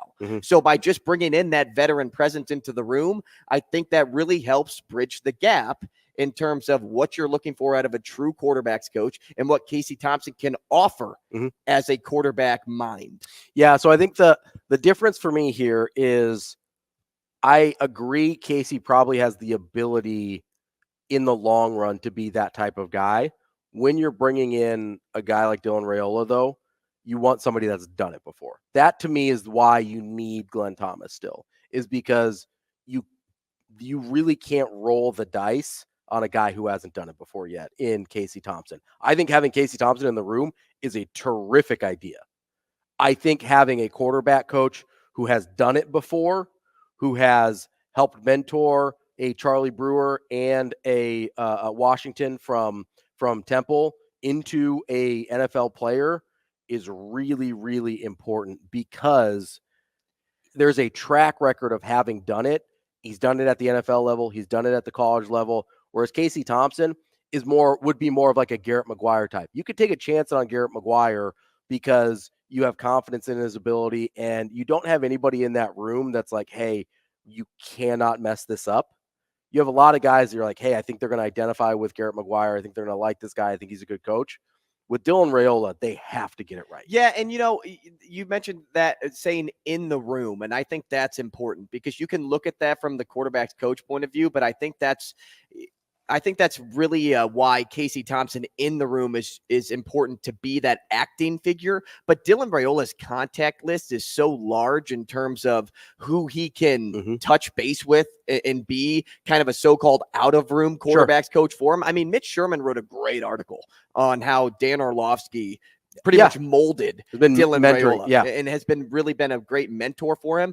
he'll still have those connections outside of the And room. he's got the quarterback coach that coaches Mahomes as well. Christensen, I think his name is. So because he has all those connections outside, that's why I don't think it's necessary inside of the room, because you already have, and I'm assuming Casey Thompson's going to be there. And when I say already have him in the room. So here's the big difference for me is, and then we're going to get to Mike Schaefer here coming up at the top of the hour. The big difference for me is all those guys are more quarterback skill coaches. Glenn Thomas can help mold those skills into the offense as well. It's a more direct coaching of what needs to happen in the offense, not just what can make you a better quarterback overall. That, to me, is where Glenn Thomas would bridge the gap as a quarterback coach in the room, if that makes sense. Coming up, we've got Mike Schaefer from Husker 24/7. Wonder if he's been busy this week. And let's see if we've got any other surprises coming Nebraska's way tomorrow. All that and more coming up on Hurrdat Sports Radio. Kicking off hour number 3 here on Hurrdat Sports Radio on AM 590, ESPN Omaha, ESPN Tri-Cities. And for hour number 3, we're on KFOR in Lincoln as well. I'm Ravi Lulla, Andrew Rogers here with me. Mike Schaefer will be joining us in just a moment. But before he does that, I want to tell you about our friends at Dingman's Collision Center.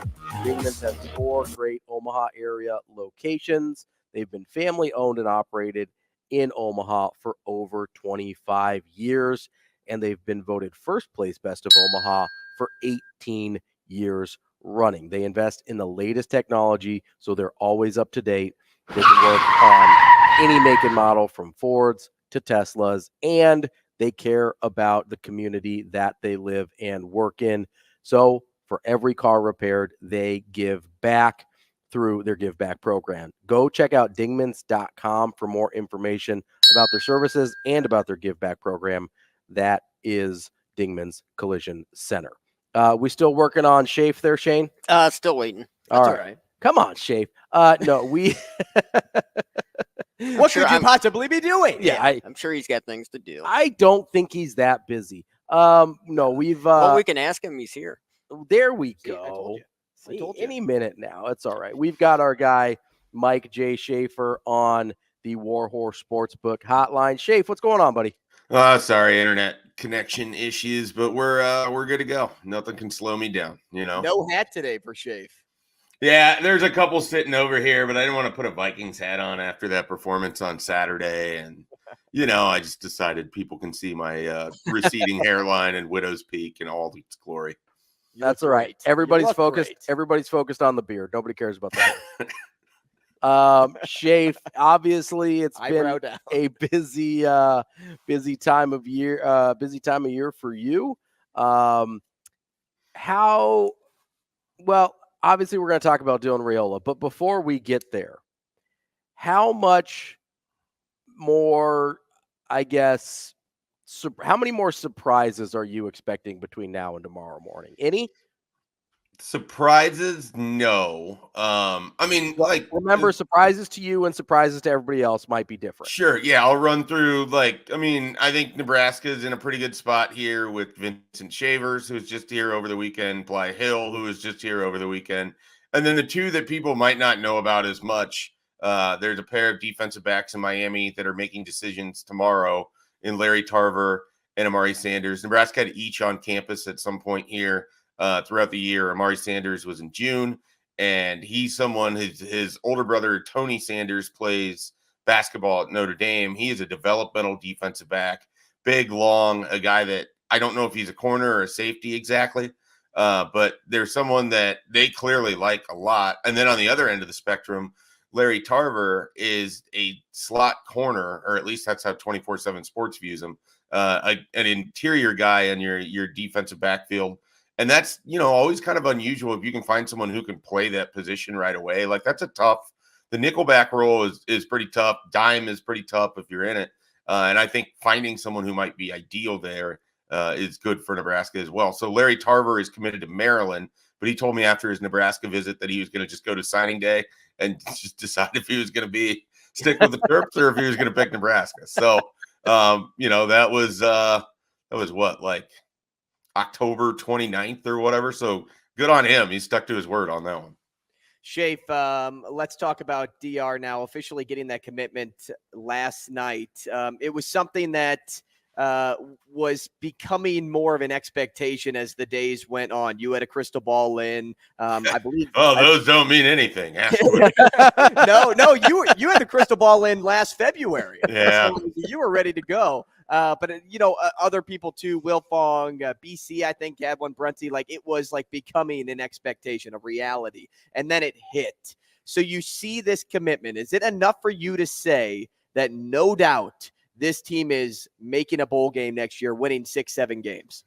Oh man, there's no way that I would just say there's no doubt. And especially when we're talking about a freshman quarterback. I mean, if you want my no doubt answer, it's that I have no doubt that assuming Dylan Raiola takes the first snap for Nebraska in 2024.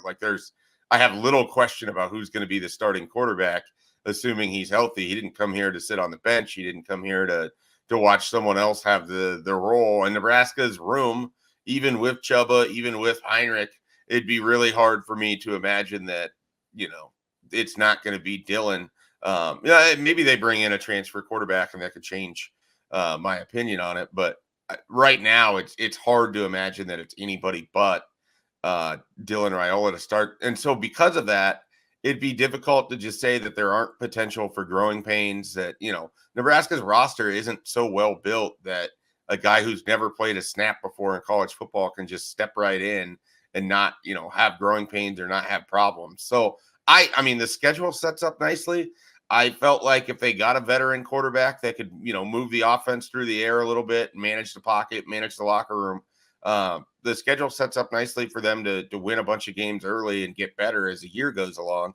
And that's still true.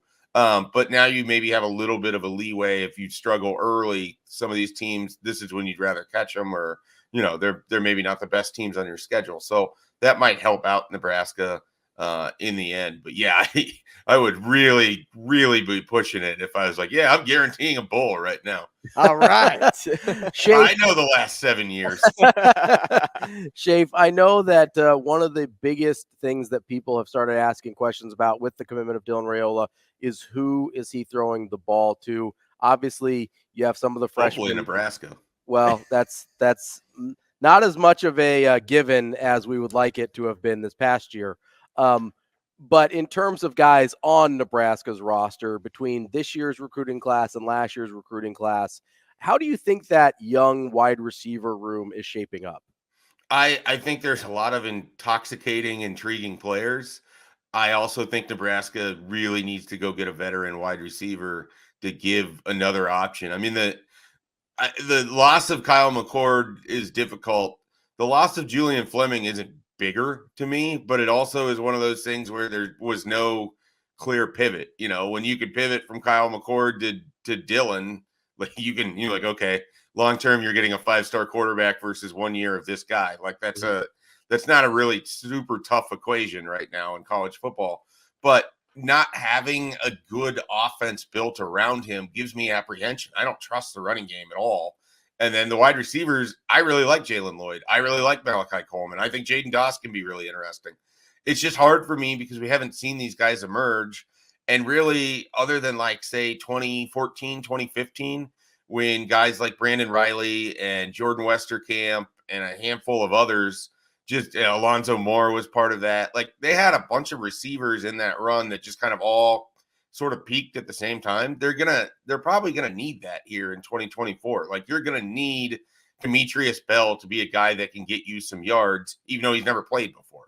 You're gonna need Jaden Doss to help out from the slot, and you're gonna need Jalen Lloyd to be more than just a big play specialist. So it's and of course Malachi's in there too. So I would love to see Nebraska add a veteran wide receiver. I think they will. The quality of which remains to be in question to me, because it's not like there's this loaded crop of receivers sitting in the portal. I mean, they're kind of sifting through and figuring out body types or style, or do they have a connection here, that kind of thing. And that's why Julian Fleming, to me, is a bit of a loss. So, Schaefer, you mentioned what you would like to see. My question, because I think there's 3 different possibilities here. What do you ultimately think Dylan Raiola's commitment, like trickle-down effect is? Is it more 5-star recruits will now come in to play with him? Is it you get that top portal target because they're itching to play at Nebraska now with a guy like Raiola in the room? Or is it, as you kind of alluded to, the impact on the current guys in-house? Because now it could be exponentially higher for them in terms of growth than it was 2 days ago. Well, I mean, it starts in-house because those guys are already there, and the benefit that they're going to get for having a quarterback that you perceive to be more accurate and a little more on schedule than what they had this year would be pretty high. The benefit in terms of recruiting, I think, is probably going to come more from 2025 recruits than it is from transfer portal guys in general, because just like with Julian Fleming, and I've had people ask, well, why can't Nebraska be in that? You have a 5-star quarterback, and it's like, well, he's got 1 year to play.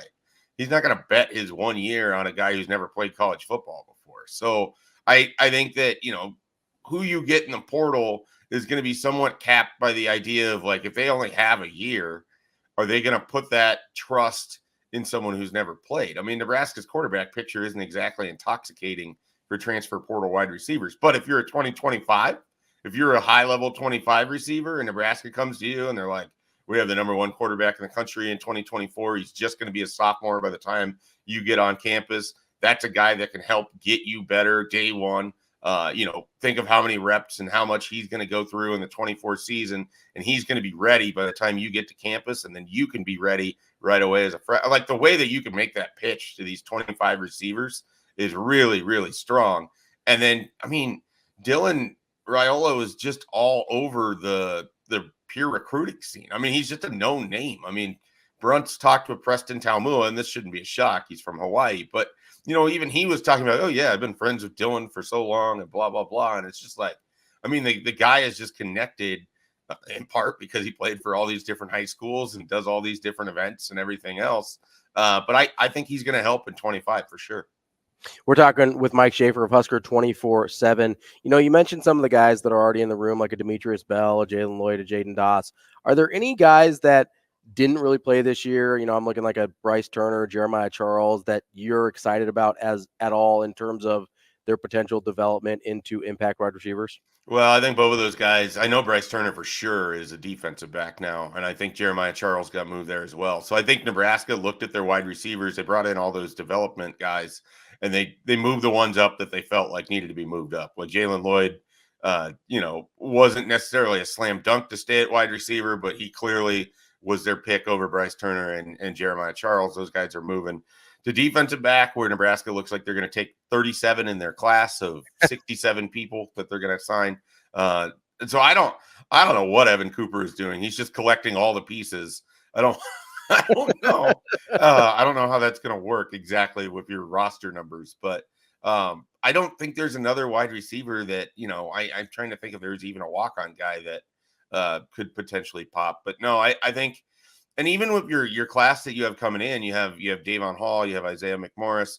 I mean, for me, it's probably Ja'Cory Barney. If we're talking about a receiver that I'm excited to see for next year that hasn't done anything yet. I love the idea that he's an early enrollee. I love the idea that he and Dylan Raiola can kind of develop some chemistry in the spring. He's someone that I think is a real gadget player. I mean, the comparison that everybody wants to make to him because he can do a bunch of different things is a Deebo Samuel, but he also needs to get a lot bigger to be a Deebo Samuel. So I'm really excited about the potential of a Ja'Cory Barney. And then, I mean, Keelan Smith had a monster year. He's someone that's really interesting to me. Quinn Clark is one of those guys that I think, we're going to do the Super Six earlier this year. I'll get you guys your ballots for that here after signing day. But, Quinn Clark's one of those guys that I'm going to be hard pressed to move out of my either sleeper spot or I'm going to want to work him in. I mean, I like a lot of that. I don't know if he's going to stay at receiver or not, but those guys are really interesting. The two Bell West guys are interesting too, but I think because I haven't seen the other ones as much, I gravitate more to the out-of-state guys. So no apologies to them. Or, excuse me, apologies to them. Not no. Schaefer, we spent some time this morning talking about Casey Thompson and his potential. Good, we're talking about Casey? What's going on? How incredible. And, it's funny because we kind of took it the direction of quarterback coach, because Ravi is on the side of, even though Casey's in the room, he still thinks it's important to add a quarterback's coach to this team. I took it the other direction and thought, well, Casey Thompson is kind of an acting coach in himself, and I don't know how necessary it is to have a quarterback coach if Casey Thompson is in the room to be that veteran presence for mentoring and molding Dylan Raiola. What do you think, Schaefer? Do you think it's important and or necessary to have a quarterback's coach too, even if Casey Thompson is in the room, or are you feeling the latter like me? I definitely think you want to, if you can work it with your position where it's currently available, you can move Marcus Satterfield to tight end and you can bring in an experienced quarterback coach. I think that's a good idea. For me personally, I mean, I know everything out there with Casey. I know he's been in Lincoln recently. I'm pretty sure he's in Lincoln right now. But I don't know that I can just rely on the fact that a soon-to-be 26-year-old can be the quarterback coach of your position room that he's also in. It seems like this is trending to him being back with Nebraska. It's sort of a fascinating turn of events from where things were at last spring, where people felt like Matt Rule ran him out of town, which was never really the case. But that narrative took on some run in early September when Jeff Sims was struggling. But I think that Casey could be helpful in sort of a quarterback emeritus role, I guess, if you will, like just a guy who can provide some feedback, a sounding board, someone who can kind of express what they're seeing to a guy like Dylan or to some of these other quarterbacks. But if, like I look at it like this, if Casey Thompson is here and Nebraska retains Heinrich Harburg or Chubba Purdy, I don't know that you can go from competing with the guy or looking at him as a teammate to then suddenly you're going to like view him as kind of this quarterback savant. To me, it'd be more for guys like Daniel Kalen and for Dylan Raiola to sort of soak up the knowledge of someone who was at Texas and then Nebraska and Florida Atlantic. I mean, he been in football for a long time. He can talk about it. There's no doubt about it. Schaefer, I'm curious as I'm kind of looking at this class. I'm looking at some of the other names. Obviously, Dylan Raiola is the headliner, his name's in lights on the marquee. And there's some other higher profile guys. We've talked about Grant Bricks. We've talked about Carter Nelson. Without, I know you like to do the Super Six and stuff, but who else in this class kind of gets you excited about their future at Nebraska? Yeah. I mentioned Ja'Cory Barney, so I won't have to go back to that one, but he's someone I like quite a bit, and he'd be pretty high in my Super Six. I'll give you a name that is right here local that, quite frankly, I didn't know enough about. He got his offer. I watched him in 7-on-7 stuff, and I was like, okay, I see the athleticism. And then I went and watched him play this year, and then I talked to some different coaches on him. Donovan Jones had a hell of a year. I mean, he was really, really good for Omaha North. He is a physical defender. I think he is going to slide into that rover role that Isaac Gifford currently occupies, where you can kind of play between being a linebacker and a safety. I think he has that sort of athleticism in his game. There was an element of watching him play where I'm like, Nebraska is getting two of the same player in Caleb Benning and Donovan Jones. Like they're both pretty instinctive. They're both more than willing to come up and stick their nose into a run play and hit a running back. They like to kind of bait the quarterback a little bit with some of the off coverage to see if the quarterback thinks he can put it into a window.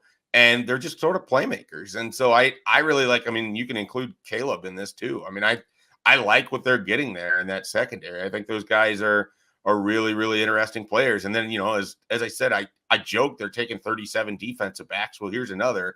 And he got hurt. But Rex Guthrie had some awesome highlights as a junior. I mean, he's a really good athlete. Same thing, another safety, another guy that might be able to play some different roles, as well. So those are some of the ones that jump out. On the offensive line, I think that Gibson Pyle is maybe a little bit forgotten about because he committed so early. He's really intriguing. And then a guy like Ian Flint, who we don't talk about a lot too, he's like the third commitment. What intrigues me about Ian Flint is he's really good at blocking. And so it's like, do you do you have like an NFL mentality where you have this like backup core or backup tight end or third string tight end, but you use him a lot because he's a really good blocker, so he's in on specific packages for that kind of thing? Or with his size, does he grow into being a potential offensive lineman? So I think that Ian Flint is one of those kind of tweeners that could be between either being an offensive lineman in the future or staying at tight end and being a really predominant blocking tight end. But he's one of those guys that's never going to put up big numbers, but could be pretty valuable as you start to put together the blueprint of what you want this to look like. So, Schaefer, we've experienced one offseason already with this staff. They're obviously making major strides with the addition of Raiola. But what are some things, some other things they need to recreate that you considered wins a year ago? And what are some things they missed the mark on that should be highlighted in offseason number 2? Yeah, it's difficult because to me, the issues that I'm concerned about are largely going to be in season stuff. It's going to be in game management. It's going to be clock management. It's going to be having a better feel for when you want to push with your offense versus when you just take the fact that you are 45 yards, or excuse me, you're at the 15-yard line and you got to go a long way to kick a field goal and you got 45 seconds left. So I'm curious more about that than I am the offseason stuff. I think Matt Rule is going to always do well with the offseason stuff. I think he is. I think he's truly a culture building kind of guy. I think the culture in that locker room and that program is so much better now than it was at this time last year when they first got here. And I think that's going to really help him out. But in terms of things that, I would like to see, I would like to still see a running back out of the portal. I'd like to see a commitment to the running game. But I think you also have to have the right piece for that too. And I don't look at their running back room and I'm not wowed by it. I'm not, particularly, if they don't bring in competition, I'm not particularly excited about another year of Gabe Ervin and Emmett Johnson and Ramir Johnson. And they're all good individual pieces, right? But I'm at the point where like I need to see Nebraska get a difference-making running back instead of just another guy. And it feels like they haven't had a difference-making running back in a long time. Yeah, I mean, it's probably Amir Abdullah. Well, yeah. I mean, if we're talking like legitimately good, if you're talking about pretty good, then it's like what, Mills and Ozigbo. I mean, basically, Ozigbo had a nice year. Yeah. But even then, I don't like those guys are really solid. But man, part of it is just growing up when I did, and just Nebraska always had fantastic running backs. And then the other part of me is like, you haven't made a bowl game in 7 years. Your team's really struggled. What haven't you had in 7 years? You tried a lot with quarterbacks. You tried a lot with these other things. Just haven't had a stud running back like that. I think would be very helpful for this program if they could get back to that again. Yeah, and obviously part of that goes hand in hand with the quarterback struggles too, right? If you have a quarterback that's struggling, it's really easy to, because I don't know that there's nobody in that room that couldn't be Divine Ozigbo. I don't think there's a Amir Abdullah in the room. Yeah, I agree with that 100%. But I think Ramir Johnson is still probably the most talented individual out of those three, but I just, 2 straight years of just no usage and health last year. I mean, it makes it hard. Yeah, absolutely. That is Mike J. Schaefer. Did we miss anything before tomorrow that we should have talked about? No, I think Bahe Hill, I don't think I mentioned him. Transfer portal, defensive back, of course, from St. Francis, Pennsylvania. Back. Let's do it. Yeah, they want him to be opposite of Tommy Hill, and then it's just going to be, in the middle is going to be the Valley. That's what Nebraska's defense is going to be. We appreciate it as always, Schaefer. I know you're going to be busy the next day or so, so maybe get some sleep, maybe get a nap in today before things get really crazy tomorrow. But we appreciate talking to you as always. We'll catch up with you again, I think, after the new year because we're off next week. Happy holidays, gentlemen. Thank you, Schaefer. That's our guy, Mike J. Schaefer on the Warhorse Sportsbook Hotline. Good stuff from him there. I think he's right. I think we're maybe waiting on a couple guys, the Tarver and Amari Sanders, like he was talking about. Otherwise, I think the class is more or less put to bed. But what a class it will end up being because you got your guy at the quarterback spot, Dylan Raiola. Which only helps every other position group, especially at the skill position. And like you said, next year, I think you're talking about an absolutely bonkers potential for the 2025 When you talk class. about like the running backs and how you can get to Amir Abdullah level, you kind of don't have to be when your passing game is projected to work. Hurrdat Hot Seat coming up next. Welcome back to Hurrdat Sports Radio here on AM 590 ESPN Omaha and ESPN Tri-Cities. Also for this 9 o'clock hour, we're on KFOR in Lincoln. I'm Ravi Lulla. Andrew Rogers here with me. And it's time for the Hurrdat Hot Seat. Yes, sir. As we wrap up the show, been talking a ton of recruiting, caught up with some college basketball with our guy Nick Bahe, and just spoke with Mike J. Schaefer on that Warhorse Sportsbook hotline as well. All right, time for Hurrdat Hot Seat. Andrew, you want to go first? You have one you like? I'll kick it off. On the heels of Raiola's commitment. Okay, yeah. If you could swap lives with a college athlete for a day, Ooh. who would it be, and why would you choose that individual? One college for just a day? For just a day. Or maybe what would you do as that individual for a day too? Interesting. And it can be I'll allow it to be a recruit like Dylan, but don't choose Dylan. 'Cause, Sure. like Yeah, Dylan yeah. would be awesome to be for a day. Yeah. Especially in Nebraska. Yeah. I would want to like feel the fame. So I would walk the streets of Lincoln Sure, yeah, so that yeah. I could feel it. Well, maybe not in this weather, but I'd go somewhere where people can see me. For sure. But if there's another athlete, who would it be? Ooh, that's a tough one. If you're going college athlete, I think you kind of do want the like big man on campus sort of feel. Mhm. If you want to go literally, that would be like Zach Edey because he's like 6'5", but literal big man on campus. But oh man, that's Did a you tough. say 6'5"? It's 7'5", whatever. He's enormous. He's like 18 feet tall. I don't know, 6'5" is taller than me still. 6'5" is 7'5" to you. It's basically the difference between me and 6'5" is like the difference between the rest of the basketball players and Zach Edey. Man, do you have one? I'm struggling. I don't have somebody off the top of my head, but I was thinking of non-football sports. Yeah. Because I think it could be cool to be a baseball player on campus, Sure. or even like a college hockey player, as I'm thinking about Omaha a little bit. Yeah. My But, brain kind like of Caleb Williams would be an easy one. Sure. Because you're at USC, so everybody knows who you are. Yeah. You're a premier draft pick.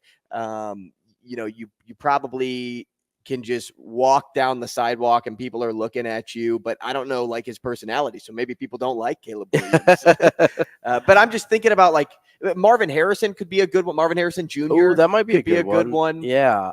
Michael Penix could be a good one on the football landscape. And you asked what would you do? I think the idea thing that you'd want to do is participate in like a midday game, like a 12 o'clock game or a 3 o'clock game. So you can have, So then like so a you- basketball player. would so be you what can he's have thinking. the lead up to it, how you get to it, you play the game, and then you can have the afterwards, whatever that is that you prefer to go down. You could even think like Bronny James for a day would be Oh, fun. that'd be interesting. Have LeBron be your dad for a day. I kind of was thinking, this is weird. I was kind of thinking one of the, like a Jaden Daniels. And the thing I would do is I would do the Heisman Day. I feel like that would be fun to go through the process of the Heisman Trophy presentation as an athlete. That to me would be, I think, a pretty cool experience. You get to do, I like wearing suits and stuff too. So you get to like dress up and like pick your fancy suit out and Sure, whatever. sure. And then just kind of go through the whole thing. That would be a super unique experience that obviously you're not going to get unless you're one of those guys. So I think I would go for this year, because you want to win, right? If you're Right. So I think I'd go like Jaden Daniels and I'd do the Heisman experience. So I'm also looking up right now those with the highest NILs. trying to cash a Yeah, check. I did. Just get maybe there's a Venmo transfer to the Andrew Rogers of the world just because he's feeling nice. Just And be like, then, oh, you're oh, shoot. all of a sudden I have 500K in my account. This is weird. Wild. But no, I think Bronny James is a good one. That's a really interesting one. I think I'll land with him. He'd have a really interesting day for sure. So here's mine. Would you rather be elite at like a obscure Olympic sport? Okay. So like Bobsledding, curling, bobsledding, something like that, Mhm. right? Where maybe once every 4 years you're on TV and stuff like that. And but no one's still watching your sport. yeah, like for the most part, you're in the back alley of the sports world, right? Or be like a super average guy on a major sport. So let's say, and let's take money out like of a this. utility player. Yeah, let's for say you're baseball a fourth outfielder for a Okay. baseball team, or you're a middle reliever. Yeah. Or let's say you're the ninth guy in the rotation on a basketball team, something like that. You're in the league. You're probably making like league minimum, but let's try and take money out of it. Because it's really easy to be like, well, I mean, if I'm in the NFL, I'm making more money. Sure. Let's try and take money out of it. Do you think it would be more fun to be elite at something random, or elite compared to the rest of the world, but average in your sport at a major sport? I think I'd rather be average at a major sport. Really? Yeah. I've always had the dream. And you're a baseball guy, so that's a big one. And I've always had the dream of just walking on the field before a game and signing autographs, because no one really knows who you are anyway. Like they know, they see you wearing that team's jersey, and they're like, I need to get especially when you're a kid signed. Right? Like you're at spring training and they just want everybody to sign whatever. Sure. Or even like, in a major league stadium before the game, you're warming up, you're playing catch. If you're a fourth outfielder, you're definitely on the roster, and you're making the playoff roster too. If you're the fourth outfielder, like that, probably getting like, I don't know, 150, couple hundred plate appearances a year. Yeah, like that to me would be incredible, a dream come true. Would it be awesome to be like really, really good at curling? Yeah, or like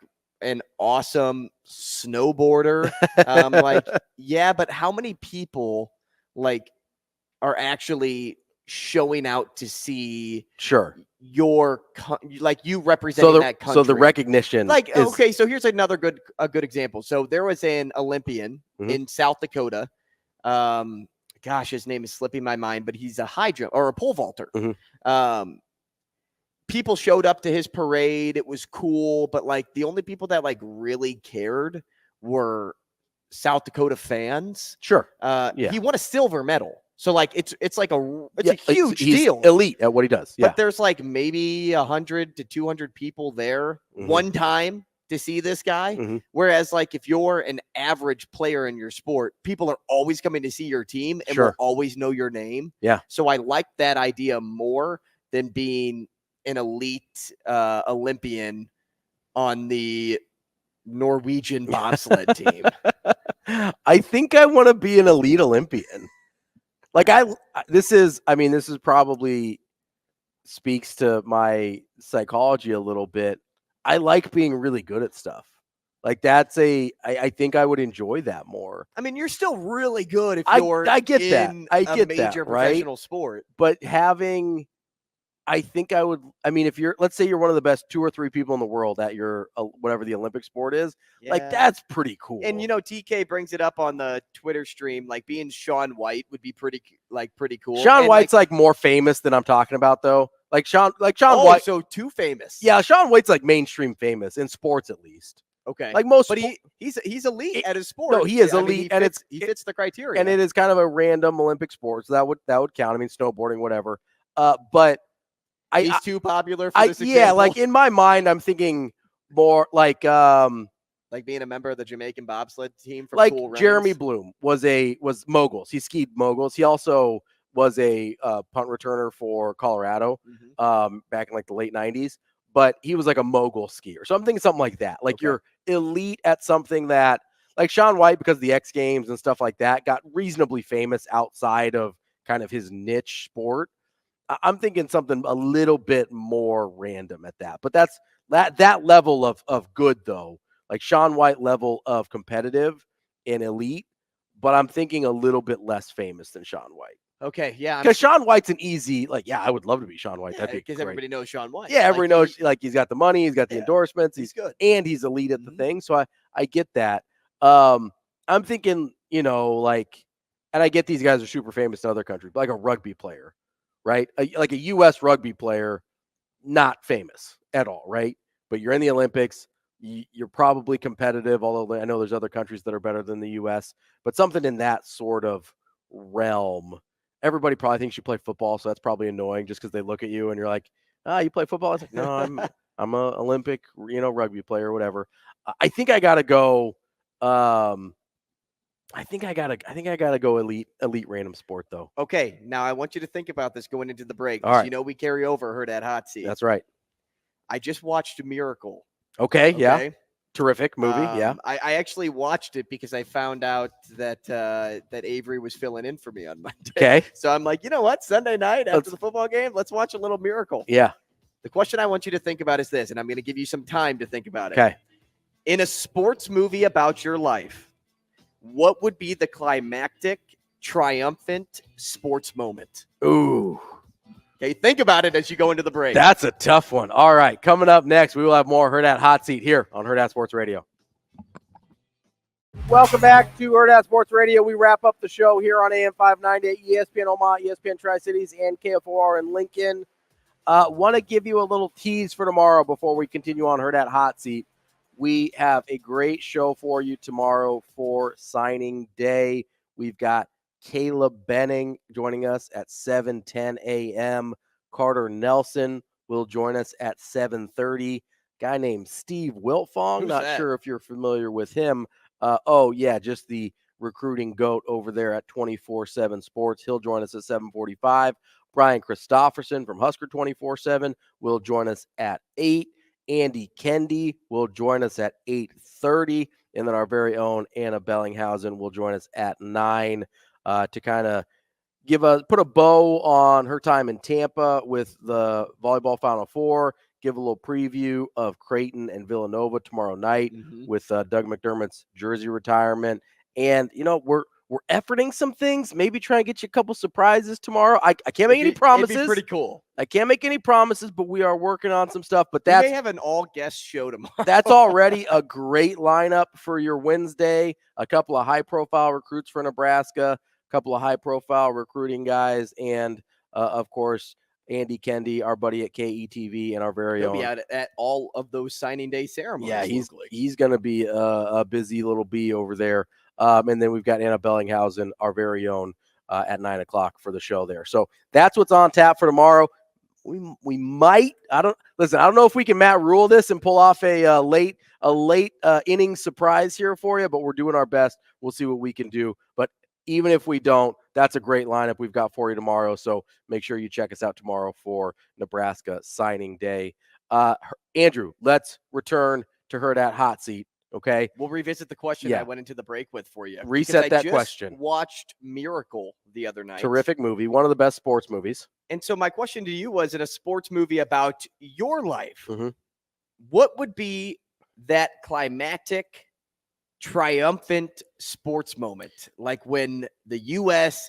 took down the Soviets, what is Ravi's climactic moment in his sports movie about his life? Okay. So I have a question here. Okay. Is this based on true events? Is this things that actually need to have happened? Like how this is a true story. Okay, so that's your life. Something that actually has happened. It's not like in the best case scenario of my life if things had gone and you know what? Better. Blow your story out of proportion like Hollywood for me.